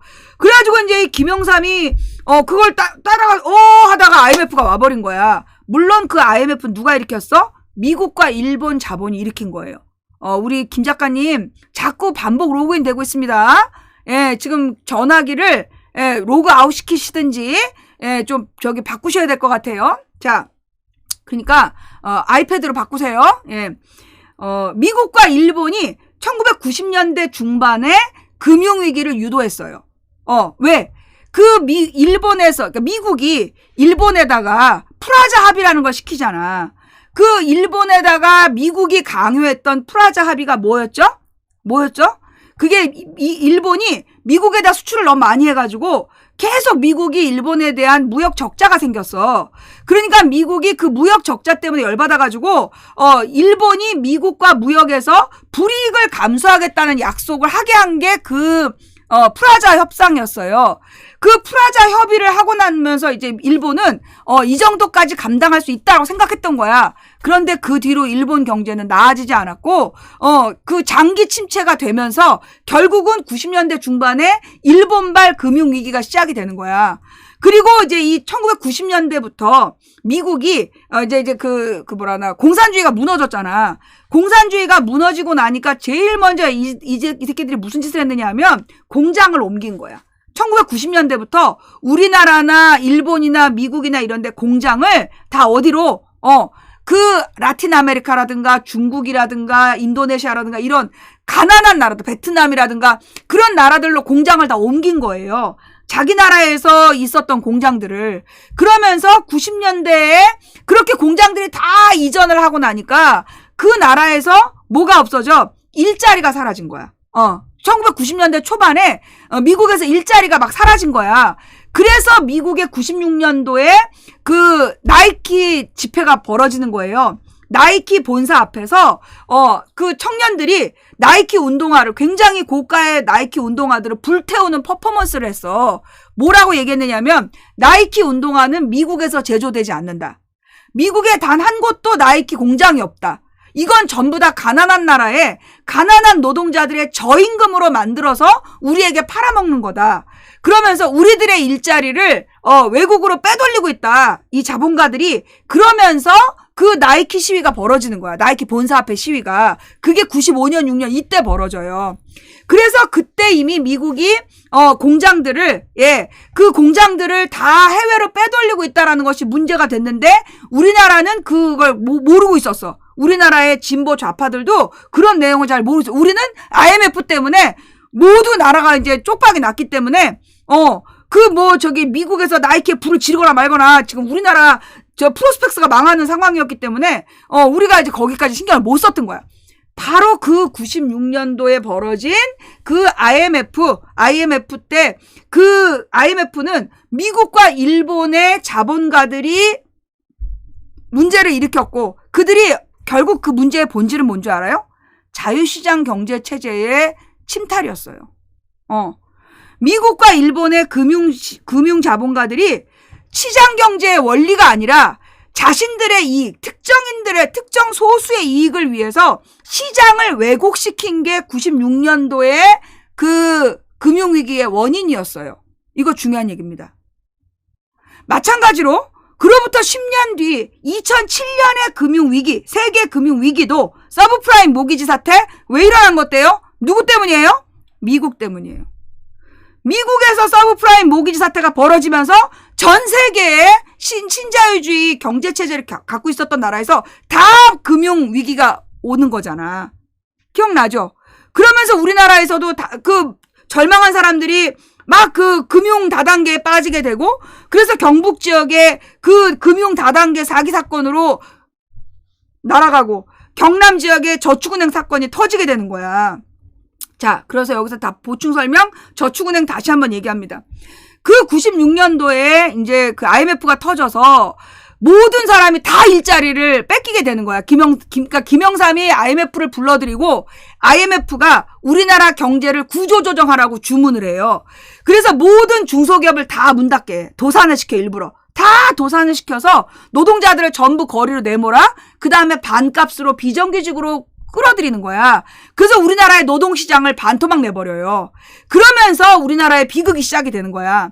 그때 그 쫓겨난 노동자들 절반 그 사람들이 막 내몰려서 자살하거나 알코올 중독자가 되거나 가정폭력범이 되거나 그때 김대중 대통령이 지금 내수 경제를 일단 IMF를 그 금을 막 모아서 팔아가지고 IMF를 내쫓고 그래서 우리 경제에 대한 구조조정권을 되찾아와. 그러나 이미 우리나라의 주요 기업들의 주권은 전부 해외로 날아간 다음이었어. 그 다음에 김대중 대통령이 나라 경제를 살리기 위해서 두 가지의 경제 정책을 폈어. 하나가 뭐였느냐 하면 그 신용카드, 내수 경제를 활성화시켜야 된다. 그래서 김영삼 때까지 연봉 5,600 이상인 사람에게만 신용카드가 발급되는 은행의 규정이 있었는데 그거를 3,300만 원으로 낮추라고 그랬어. 그 3,300이 IMF 때의 경제 인구라고 본 거예요. 근데 이 쌍놈 새끼들이 그 3,300만 원의 기준을 없애버리고 아무 근거 없이 아무 기준 없이 무한대로 그 신용카드를 발급한 거야. 김대중 정부의 경제적 계산은 3,300이었어. 그런데 그거를 무시하고 신용카드를 남발해요. 그래서 국민 330만 명이 신용불량자가 돼. 그래서 이 신용불량자가 되면 이 사람들의 이름으로 통장을 만들 수가 없어. 그런데 이미 이 신자유주의 체제에 임금을 받으려면 통장을 제출해야 돼. 그래서 자기 이름의 통장으로 임금이 지급돼야만 그 회사도 비용으로 인정이 되는 거야. 그게 금융실명제 때문에 다 그렇게 된 거예요. 금융실명제 이후로 모든 사람은 자기 이름의 통장으로 월급을 받게 돼 있어. 근데 신용불량자가 330만 명이 됐네? 이 사람들의 통장을 제1금융권에서는 안 만들어줘. 왜? 그 사람들이 지은 빚, 그 카드빚에 대한 이자를 안 갚았기 때문에 그 사람들은 신용불량이기 때문에 얘네들에겐 통장을 개설해 줄 수 없다. 통장도 카드도 안 된다. 이런 상태가 된 거야. 그럼 이제 이 사람들도 월급을 받아야 되는데 그럼 어디로 받을 거냐? 그래서 그때 노무현 대통령이 이 330만 명의 신용불량자들을 그 구제할 방법으로 그때 그 지역의 소규모 은행으로 존재했던 저축은행이라는 게 있었어. 지역의 조합 형태로 있었던 저축은행이라는 것들을 활성화시켜요. 그래서 제2금융권으로 키워주면서 이제 보증도 서주고 그래서 이제 이 저축은행에다가 통장을 만들게 해준 거야. 그래서 이제 이 330만 명의 그 신용불량자들이 저축은행 통장을 갖게 해주면서 그들이 재기할 수 있도록 제1금융권으로 돌아갈 때까지 그들의 금융생활을 할 수 있도록 만들어준 게 저축은행권이었던 거야. 그런데 그래서 노무현 정부 때 그 330만 명의 신용불량자들이 개인회생이라는 제도를 통해서 신용불량을 많이 극복하고 그리고 재기할 수 있는 조건까지 만들어졌어.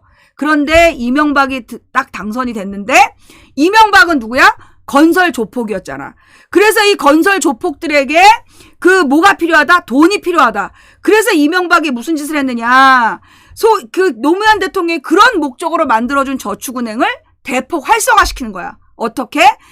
프로젝트 파이낸스가 파이낸스 프로젝트인가 그걸 만들어. 그게 뭐냐 하면 원래 이 아파트를 건설하기 위한 회사들은 기본적으로 자기 자본금이 절반은 있어야 돼. 절반 이상 있어서 거기에 뭐 한 30% 40%의 대출을 받아서 그걸로 투자해서 아파트를 짓고 그래야 경제가 안정적으로 돌아가니까 그런 제도를 뒀던 거야. 그런데 이명박이 무슨 짓을 했느냐 하면 자기 자본이 절반이 안 되는 무자격 건설업자들에게 프로젝트 파이낸싱이라는 이름으로 저축은행이 적극적으로 대출을 하게끔 강요를 한 거야.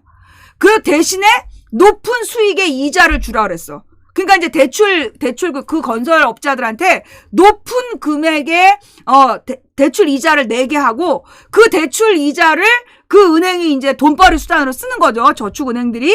그래가지고 이명박의 그 그 꼬봉들이 그 저축은행에다가 다 투자를 한 거야. 돈을 입금을 시켜. 그래갖고 이놈들이 높은 대출 이자로 이자를 받아 먹은 거야.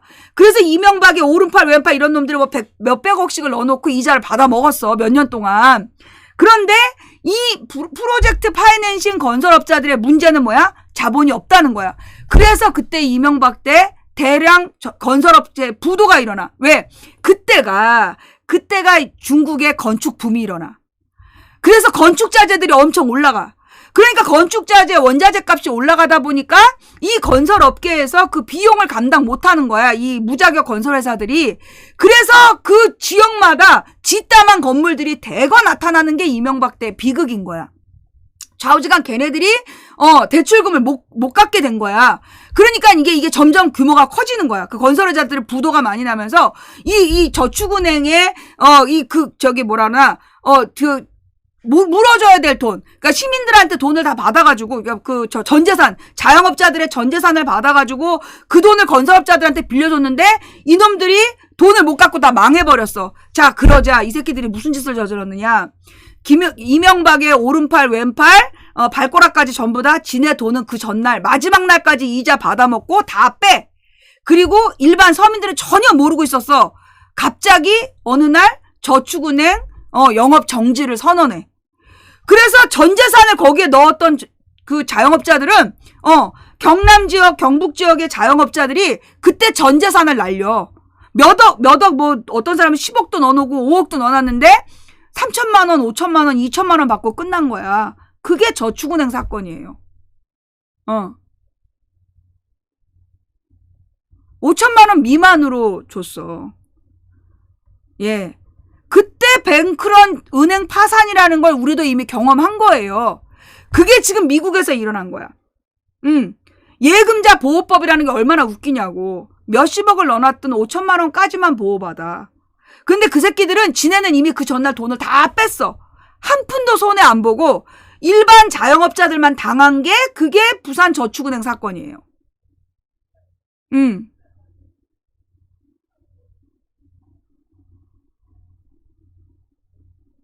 자, 좌우지간. 그런데 그런 현상이 지금 미국에서 일어났어. 왜? 그런데 이번에 일어난 이 저축은행 그러니까 미국의 실리콘밸리 뱅크의 사건이 왜 일어났느냐? 누구 때문에 일어났어요? 미국 연준 때문에 일어난 거야. 미국의 연방준비은행? 미국의 연방준비은행이라는 애들이 뭘 하는 애들이냐면 금리를 정해. 미국의 국채 금리를 정하는 거야. 근데 그게 왜 전 세계에 영향을 미칠까? 이 새끼들이 이제 그러면 연방준비은행은 미국의 연방 조직이냐? 국가 공무원 조직이냐? 아니라는 거야. 이 연방 그 준비은행이라는 거는 미국의 대자본가 몇 명의 대표들이 모여갖고 하는 회의예요. 정말 어이없어. 미국의 대자본을 대표하는 몇 명이 모여서 하는 회의가 그게 연방준비은행이야. 이거는 공무원 조직이 아니야. 국가 조직이 아니고 따라서 그들의 결정을 국가가 책임지지 않아. 그런데 얘네들이 그걸 정해. 그러면 이게 미국의 모든 은행이 그걸 따라. 그럼 미국만 따르느냐? 이 연방준비은행이 전 세계 국채, 여기서부터 웃기는 거야. 연방준비은행은 미국의 국채은행이 아니거든? 국립은행이 아니거든? 그런데 연방준비은행이, 이 미국 연방준비제도라는 이것들이 전 세계 국채은행의 대표들을 모아서 회의를 한다? 그래서 세계 금리를 지네가 정해. 너무 웃기죠? 그래서 이 연방준비제도라는 얘네들이 금리를 정하면 전 세계가 금리를 따라가는 거야. 명분은 뭐냐? 명분은 뭐냐 하면, 자, 어떤 사람이 이제 내 통장에 돈이 1,000만 원 있어. 근데 이 1,000만 원에 대한 그 이자를, A은행은 20만 원을 주는데 B은행에서 30만 원을 준대. 그러면 어떡하겠어? B은행에서 돈을 빼서, A은행에서 돈을 빼갖고 B은행으로 가겠지. 금리를 그렇게 이용하는 거야. 그래서 어느 나라에서 금리를 인상을 하면, 어느 나라에서 금리를 인상을 하면 그 나라로 세계 자본이 빠져나가는 거야. 그 나라로 세계 자본이 빠져나가서 그 나라에서 이자를 더 준대. 그러니까 우리나라나 이런 가난한 나라에 있던 자본들을 훅 빼갖고 대자본이 이동을 해버려.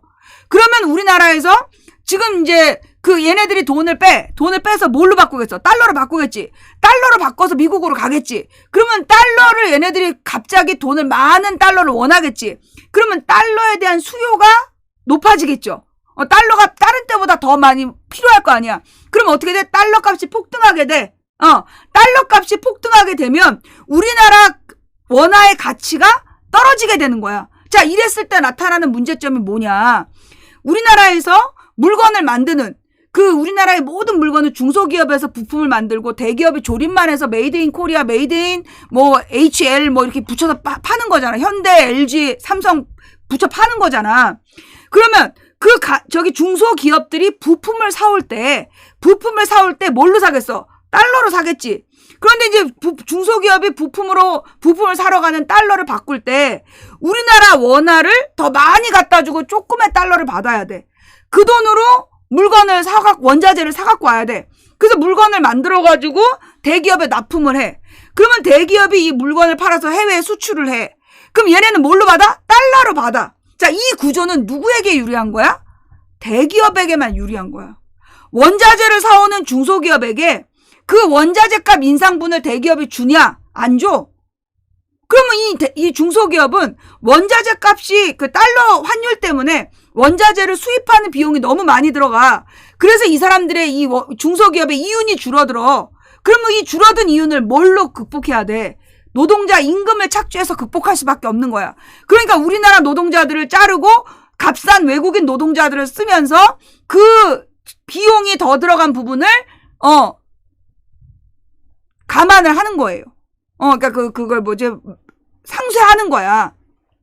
그러니까 그 달러 값이 올라가면 그만큼 우리나라의 중소기업이 부담이 커지고 위험해지고 도산 위험이 올라가고 노동자들의 일자리가 불안정해지고 임금이 줄어들면서 나라 경제는 다 죽는 거야. 노동자들이 월급을 받아야 제대로 받아야 식당도 가고 옷도 사 입고 소비를 할 거 아니야. 그래 나라 경제가 살겠지. 그런데 그 인건비를 줄일 수밖에 없는 구조를 만들고 대기업만 어마어마하게 돈을 버는 구조. 이게 가능한 게 환율 정책이야. 이게 이명박 때 일부러 고환율 정책을 폈어. 이명박이 환율을 일부러 고환율 정책을 폈어. 어떻게 했느냐 이명박 때는 그때 금리는 저금리였는데 이명박 스스로가 어떻게 했느냐.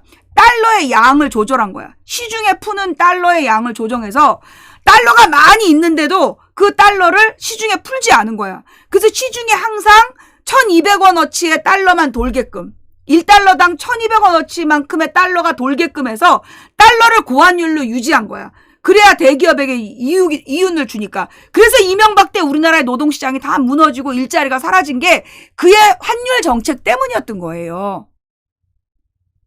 기억나죠? 우리 오래된 시청자들 이명박 때부터 봤던 사람들이 이 얘기 많이 들었어. 근데 지금 처음 듣는 분들도 있을 거예요. 그렇게 된 거야.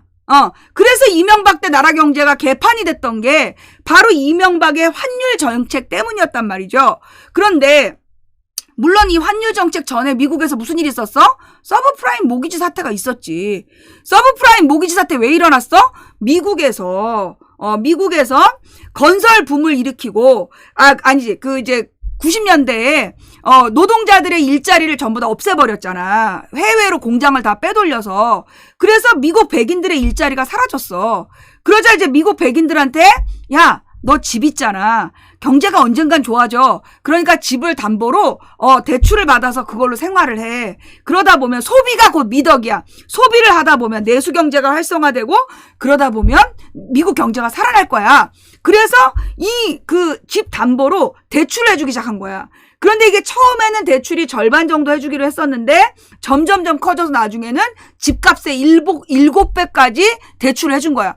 30년 동안 생활비를 쓴 거지. 그런데, 20년 동안 이제 생활비를 쓴 거야. 그러다가 2007년에 보니까 이제 미국인들이, 이제 더 이상은 이자를 낼 수가 없어. 그래서 이때 미국인들이 집을 다 팔아. 집을 그냥 은행에다 줘. 난 더 이상 네 대출 이자를 낼 수가 없어. 그러니까 네가 그냥 이 집 가지고 가서 팔아먹든지 맘대로 해. 그러면서 집을 다 넘겨버린 거예요. 그러니까 이제 은행들은 실제로 이 집을 그 주인이 가지고 이 대출 받은 사람이 유지하면서 계속 이자를 내줘야 은행이 돌아가는데 집을 포기해버리니까 미국에서 금융위기가 와버린 거야. 미국에 금융위기가 와버린 거야. 그게 서브프라임 모기지 사태였던 거예요. 그러니까 결국 그래서 그때 대부분의 그 집을 떠난 사람들이 소위 모빌홈이라고 얘기하는 캠핑카를 타고 다니면서 떠돌이 생활을 하게 된 거야. 그게 노마드랜드라는 이야기의 배경이 된 거예요.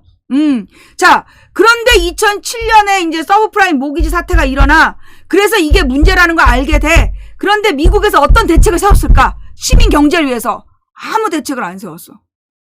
시민 경제가 살아날 수 있도록 어떠한 정책도 피지 않았어. 왜? 미국 정부는 시민의 경제 활성화를 위해서 어떤 정책도 펼 수 없어요. 에? 무슨 얘기야? 미국 경제는 미국의 중앙 정부가 연방 정부의 역할은 미국적 기업이 해외에서 영업할 때 그들을 도와주는 역할이 경제 활동의 다야. 미국의 연방 정부에서 하는 재정 활동은 미국의 자국 기업이 해외에 나가서 수입 활동을 할 때 방해가 되는 요소들을 제거해 주는 게 연방 정부의 역할이지. 미국의 서민 경제를 위해서 어떠한 역할도 규정되어 있지 않다는 거예요. 그래서 미국인들이 대통령 선거에 관심도 없었던 거래. 그래서 원래 트럼프 이전에 미국인들이 대통령 선거에 별로 참여를 많이 안 했던 거예요. 대통령을 잘 뽑든 못 뽑든 미국인의 삶에 아무 관계가 없기 때문에. 그래서 미국인들은 연방이 아니라 주지사 선거에 목숨을 걸지 관심을 갖지 미국 대통령 선거엔 관심을 안 가졌던 거야. 그런데 전 세계에서 미국 대통령이 되게 중요한 위치로 보였던 거지. 왜? 그놈들이 다른 나라에 개입하고 간섭했기 때문에. 미국 대통령이 다른 나라의 경제활동에 지랄하고 개입하고 억압하고 이랬기 때문에 미국 대통령이 누구냐, 그의 경제 노선이 뭐냐, 정치 노선이 뭐냐에 민감했던 건 다른 나라들이었고, 실제로 미국인들은 그 별로 이 대통령에게 관심을 안 가졌던 거야. 그런데 트럼프가 나타난 거야. 트럼프가 1988년부터 정치를 하기로 결심한 이유가 뭐냐면, 신자유주의가 미국인의 일자리를 망가뜨리는 걸 보면서 얘가 문제를 느낀 거죠. 이 사람은 부동산 개발업자인데 그 부동산을 개발하면서 돈의 흐름을 보다 보니까 이거 뭔가 잘못돼 가고 있다. 그러면서 많은 미국인들이 일자리를 잃게 되고 그들이 떠돌이가 되고, 그러면서 저 모바일 홈으로 떠돌이가 되니까 부동산 경제가 활성화가 안 되는 거야. 그러니까 이게 뭐가 원인이냐 찾았겠지. 결국 미국 정부가 어마어마한 국가 빚이 있고 채무가 있고, 그 채무의 대부분의 원인이 전쟁 비용이었다라는 걸 알게 된 이 트럼프가, 미국이 전쟁만 안 해도 미국의 서민들이 부유해질 수 있고 그 부유한 서민들이 집을 살 수 있구나. 그래서 트럼프가 미국의 가난한 백인들을 끌어들여서 자신의 지지자를 모으고 대통령까지 나왔던 것이다. 그래서 그 기름값을 깎아주기로. 그 왜 그랬느냐? 이 모바일 홈을 타고 다니는 사람들은 수입이 없는 거야. 그래서 간신히 아르바이트만 해서 먹고 살아야 되는데, 아르바이트를 해서 먹고 사는 사람이 하루 이 모바일 홈은 안전한 주택가에 머물 수가 없는 거예요. 무슨 월마트 같은 대형마트 주차장에 밤 동안에 됐다가 낮 동안에 이동을 해야 돼. 그런데 이 캠핑카가 어마어마하게 크기 때문에 기름이 많이 먹어.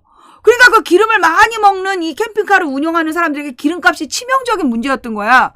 그래서 트럼프가 집권했을 때 미국의 기름값이 엄청 쌌던 거예요. 그러면 기름값을 어떻게 조정했냐, 트럼프가. 보니까 이 기름 장사 이 새끼들이 떼돈을 버는구나. 사실 미국에 값싼 기름을 공급할 방법이 있음에도 불구하고 값싼 기름을 공급하지 않는구나. 그래서 트럼프가 뭘 했느냐, 바이오디젤, 바이오디젤은 오바마 때였고, 그 셰일가스, 원래 이렇게 기름이 섞여 있는 그런 원유는 가공을 하지 않기로 했었는데, 그 셰일가스를 가공해서 팔게끔 허락을 해준 거야. 그래서 그 셰일가스 때문에 미국의 기름 원가가 싸지게 되고, 그래서 미국의 기름값이 떨어지게 돼서 자기 지지자들은 좋았던 거지. 그런데 이 미국에서 셰일가스를 푸는 바람에 국제 원유가에 난리가 난 거야. 국제 원유가가 파동을 친 거예요. 왜냐하면 미국이 그 외국의 원유를 막 사들였단 말이야. 근데 자기 나라에서 값싼 원유가 나오니까 다른 나라의 비싼 원유를 안 사. 그러면서 사우디아라비아가 직격탄을 먹게 된 거지. 그래서 사우디아라비아가 미국한테 앙심을 품게 된 게 그 셰일가스 사건도 있는 거야. 그러니까 사실은 사우디아라비아의 원유를 미국이 제일 많이 사주면서, 그러면서 사우디아라비아를 뭘로 이용했냐면 그 지역, 아랍 지역에 미국의 그 미군 부대 주둔지로 쓴 거야.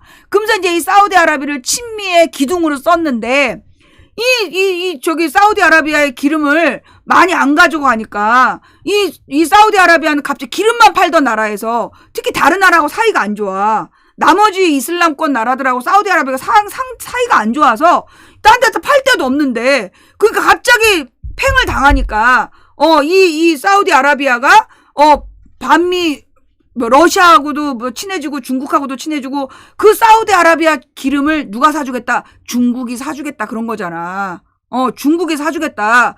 그러니까 사우디아라비아가 나 이제부터 친중할래, 이래가지고 뭐가 아랍권에서 더 이상 미국이 그 맘대로 군사작전을 전개하기가 어려워진 거야. 그런데다가 튀르키예도 원래 이제 튀르키예하고 사우디아라비아가 미국이 아랍을 지배하는 두 개의 주요 요충지였어. 그런데 이 튀르키예가 계속해서 그 EU에 가입하겠다는데, 이게 유럽 애들은 튀르키예 싫어했어. 워낙 셌기 때문에. 그리고 옛날에 오스만 투르크의 후예였기 때문에 튀르키예가 EU에 가입하는 거 싫어했단 말이야. 그래갖고 계속해서 이 튀르키예가 EU와 나토에 가입하겠다고 하는데 계속 안 해준 거야. 그런데 이제 에르도안이 계속 해줘, 우리도 받아줘 하다가 어느 날 화가 났어. 왜? 러시아하고 중국이, 야, 뭐하러 걔네한테 그러냐? 우리랑 놀자. 유라시아 경제공동체. 이래서 갑자기 에르도안이 나 이제부터 친러 친중 해버린 거야. 사우디아라비아가 나 이제부터 친중할 거야 해버린 거야. 그래서 아프가니스탄에서 철군할 수밖에 없었던 거 아니냐라는 소설이지. 그래서 아프가니스탄에서 철군할 수밖에 없었던 거 아니냐라는 소설인 거예요. 뭐 별로 이렇게 확실한 얘기는 아니니까 확인들 좀 해봐봐. 뉴스가 있구나. 달러 패권 도전. 중국이 사우디의 위안화 대출 무역 결제에 사용하기로 했다.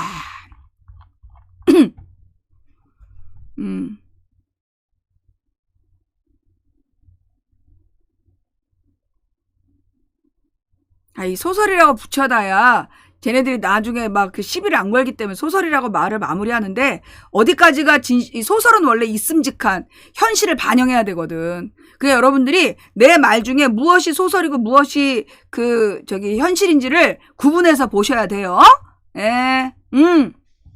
좌우지간 역사적인 과정이 그렇게 된 거였다. 그런데 지금 이제 미국의 문제가 뭐냐면 나라 빚이 나라의 국채가 지금 미국에서 생산되는 1년 동안의 GDP의 2배야. 미국의 부채가.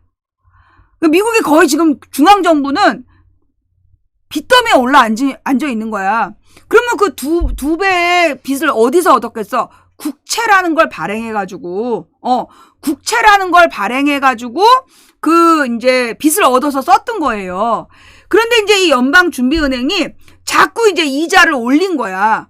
자꾸 지금 연방준비은행에서 이제 미국 내부에 물가 인상, 인플레이션이 너무 심하다. 그러니까 물가 인상을 없애는 방법으로 물가 인상을 줄이기 위해서 시중에 돌고 있는 돈을 걷어들여야 된다 그러면서 얘네들이 대출 금리를 연방준비은행의 기준금리를 올려버린 거야. 그래서 그 기준금리가 국채 이익률보다 높아진 거예요. 그러니까 이 국채에다가 투자했던 사람들이 이거보다 이게 더 돈이 되는데? 그러면서 국채의 가치가 하락을 해버린 거야. 그래서 SVB, 실리콘밸리 은행은 이제까지 가장 안정적인, 대출 금리는 워낙 저금리였기 때문에 국채가 가장 시중은행보다 금리가 높았단 말이야. 이 대출 이자가 높았다. 적금 이자가 높았어. 그러니까 이제 실리콘밸리는 자신들의 대부분의 대출 투자 수익을 국채에다가 투자를 해놨었단 말이야.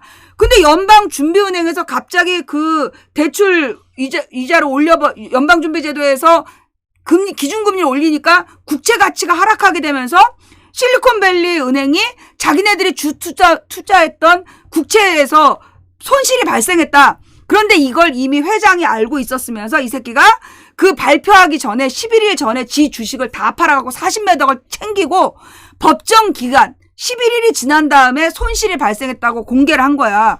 그러자 실리콘밸리 은행에 투자했던 사람들이 이거 파산한다. 막 돈을 찾아버린 거야. 그래가지고 이미 더 이상 빚은 다 이제 국채를 다 사놨고 자기네들이 은행에 돈을 갖고 있는 게 없는데 전부 다 뱅크런 돈을 막 찾아버리니까 돈이 없는 거야. 그래갖고 이 은행을 문을 닫은 거야. 일단 돈 안 돼. 못 줘. 이러면서 문을 닫았다가 결국은 파산을 해버린 거예요. 결국은 파산을 하게 되면서 이제 그런 식으로 국채에다가 투자했던 지방은행들도 다 줄줄이 도산을 하고 있는 거지. 결국은 지금 미국발 금융정책의 오류가, 그런데 이 미국의 기준금리라는 게 얼마나 우스우냐. 미국의 달러를 미국에서만 쓰냐고. 예를 들어, 금리를 올려서 시중에 돌고 있는 현찰을 줄이는 건 우리나라 같이 작은 나라에서나 하는 거야. 그런데 미국은 이 달러라는 게 기축통화라서 전 세계에 뿌려져 있는데 지네가 금리 올린다고 미국 내 인플레이션이 줄어들어? 안 줄어들어. 6.3%에서 6%로 줄었대. 그게 무슨 인플레이션 수치가 다달이 6%야. 지난달 6.3%에서 이번 달 6%래. 하여튼 뭐 분기별로인가? 그러니까 6.3% 오른 데에서 또 6% 올랐다는 거예요. 그런데 6.3%보다 6% 올랐으니까 인플레이션이 줄어드는 효과를 냈다는 거야. 그 금리를 올려서. 지랄하고 자빠졌네. 지랄하고 자빠진 거야. 실제로는 미국의 경제를 살리기 위한 어떤 다른 정책도 없이 그냥 금리만 계속 올린 거야. 이건 내가 볼 때 미국에서 그 달러를 기축통화로서의 자신들의 영향력을 더 확보하기 위해서 달러를 기축통화로 한 나라들을 에 대한 영향력을 확보하기 위해서 이 새끼들이 나는 금리를 올렸다고 봐. 내가 볼 때 인플레이션을 잡기 위한 건 개소리고 지금 이제 중국과 러시아의 그 경제적인 영향력이 계속 커지다 보니까 지금 미국의 경제 능력이 중국으로부터 뒤처졌다는 이미 전문가들의 분석이 나왔어. 그러니까 이제 미국이 이 달러를 기축통화로 한 나라들을 더 올가매기 위해서 자기네들에게 더 많이 복속시키기 위해서 금리 인상 정책을 핀 거야.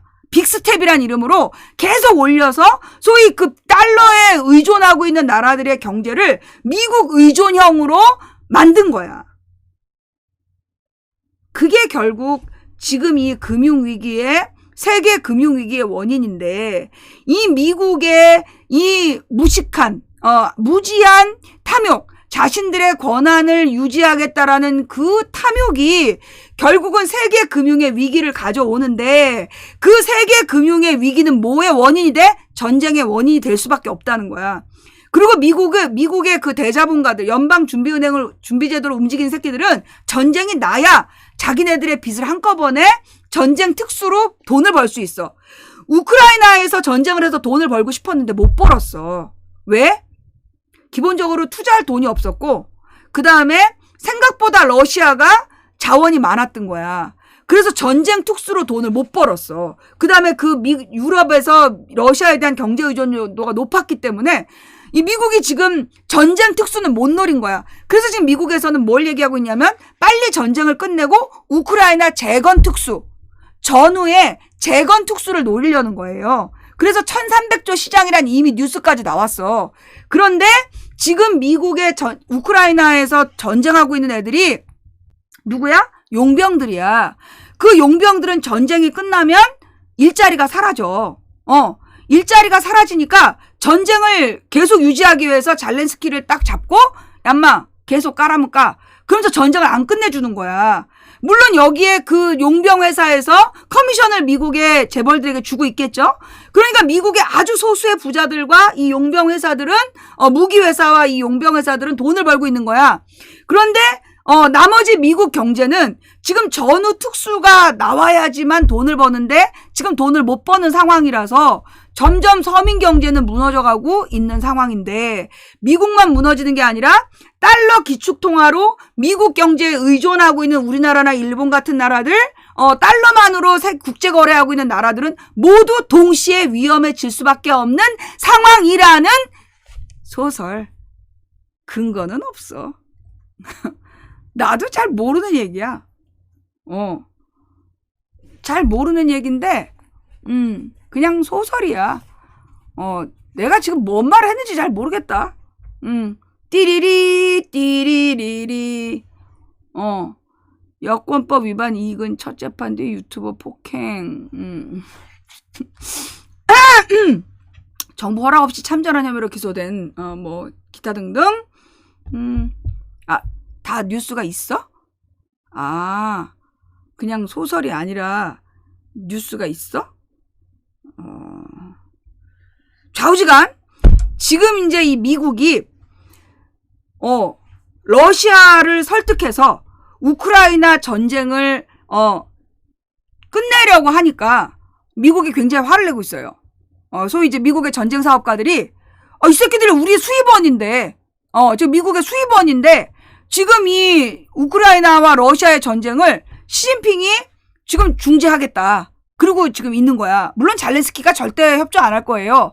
그런데 이제 이 시진핑이 러시아는 뭘 원한다. 휴전을 원한다. 종전을 원한다라는 걸 보여주기 위해서 지금 가겠다는 거야. 그냥 미국 입장에서 굉장히 좀 난처한 거죠. 이 새끼들 때문에 우리 지금 전쟁 사업도 재미를 못 보고 국제적으로 자기네들이 이 전쟁을 유지하고 있다라는 푸틴은 악마를 만들어놨는데 푸틴은 전쟁을 끝내고 싶어 하는데 잘렌스키가 안 끝난다는 게 세상에 드러나니까 안 된다는 거 아니야. 그래갖고 지금 이제 이 중국이 중재할까봐 난리가 난 거예요. 아니 전쟁을 끝내는 게 좋은 거 아니야? 뭐가 문제야? 목마와 숙녀님, 정치 시사 방송 다시 하는 건가요? 아니고요. 우리 방송은 정치 시사 방송이 아니라 교육 방송이에요. 예, 교육 방송이라서 이 최근 100년사에 대한 1900년대부터 123년 동안에 있었던 세계사를 연구하면서 정치적, 경제적, 사회적인 분석을 하는 방송이에요. 교육방송. 예. 그래서 이제 세계 정세, 경제 정세에 대한 공부하는 방송이에요. 네. 예.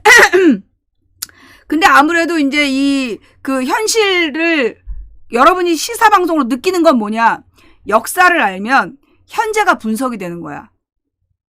내가 그러려고 역사하는 건 아닌데 역사를 공부하면 현실의 문제가 보이는 거예요.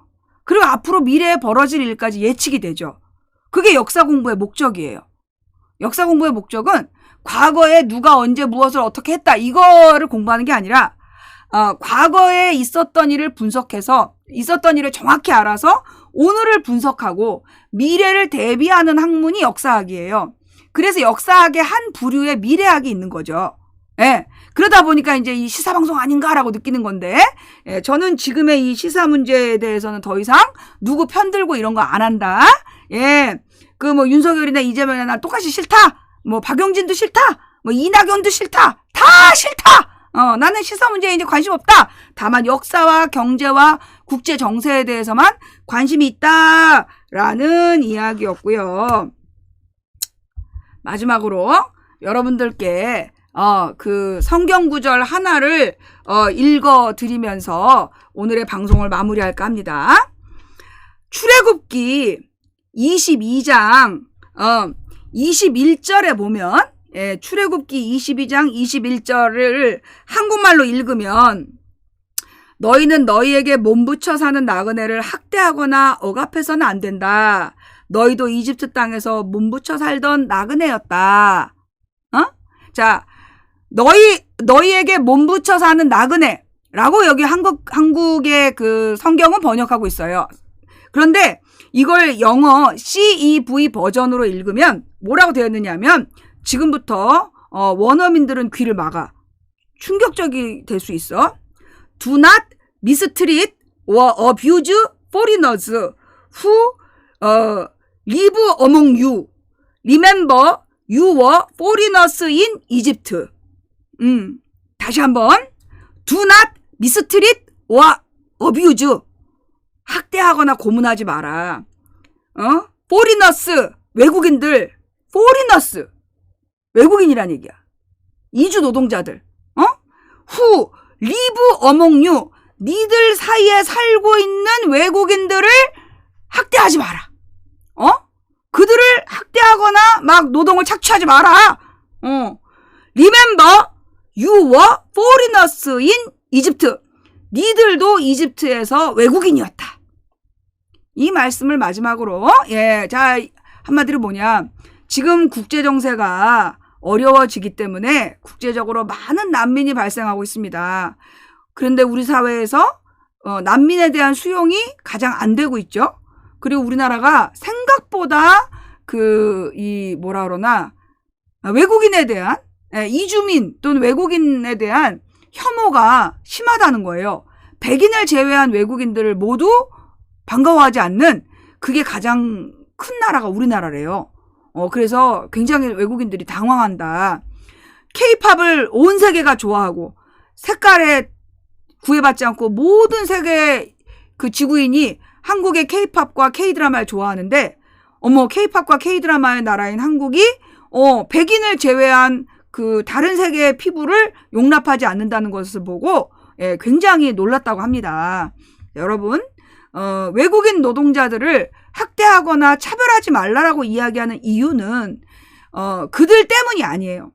외국인 노동자들을 학대하고 임금을 적게 주면 누구의 일자리가 사라질까요? 한국인의 일자리가 사라져요. 왜? 그들이 값싸니까.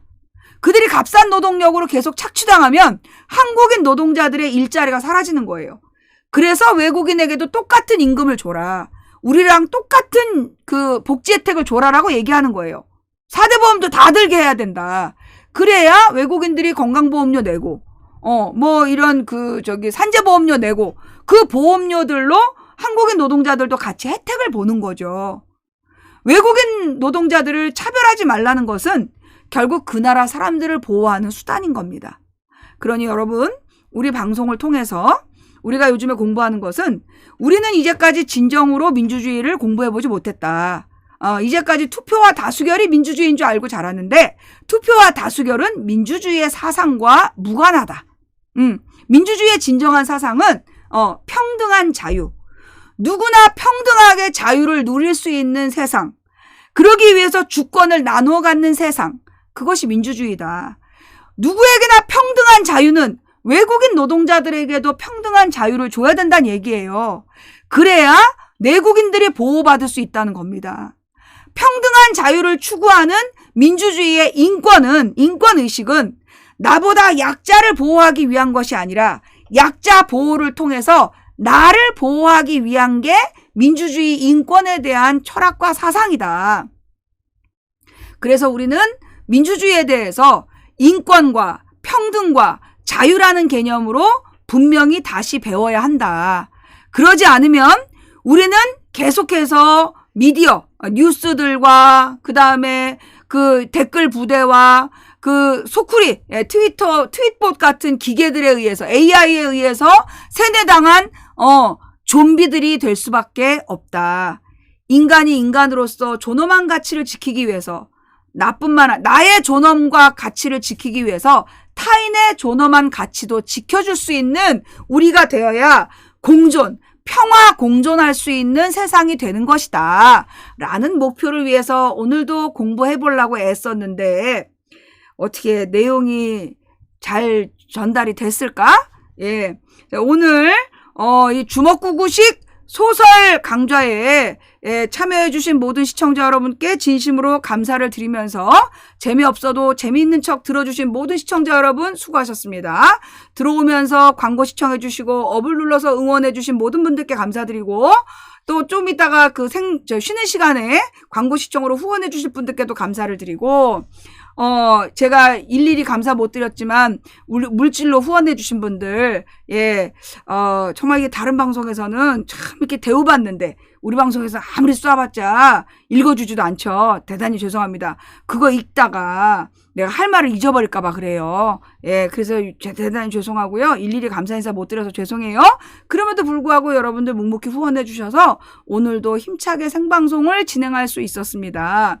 물질로 후원 못해서 속상해하지 마시고 처음부터 끝까지 정신 똑바로 차리고 제가 하는 말이 무슨 뜻인지 이해하셨다라면 그리고 그 내용을 주변에다 전달하실 수 있다라면 진정한 후원자시겠죠. 매니저님들 고생하셨고 처음부터 끝까지 안 졸고 방송 다 들어주신 시청자 여러분께 감사드리면서 오늘 방송은 여기까지. 고맙습니다. 평안한 밤 되시고 다음 방송은 수요일 밤 9시 반 그리고 엄사코는 27일 다음 주 월요일 밤 9시 고맙습니다. 평안한 밤 되세요. 아유, 오늘은 확실히 살아 보이죠? 아유.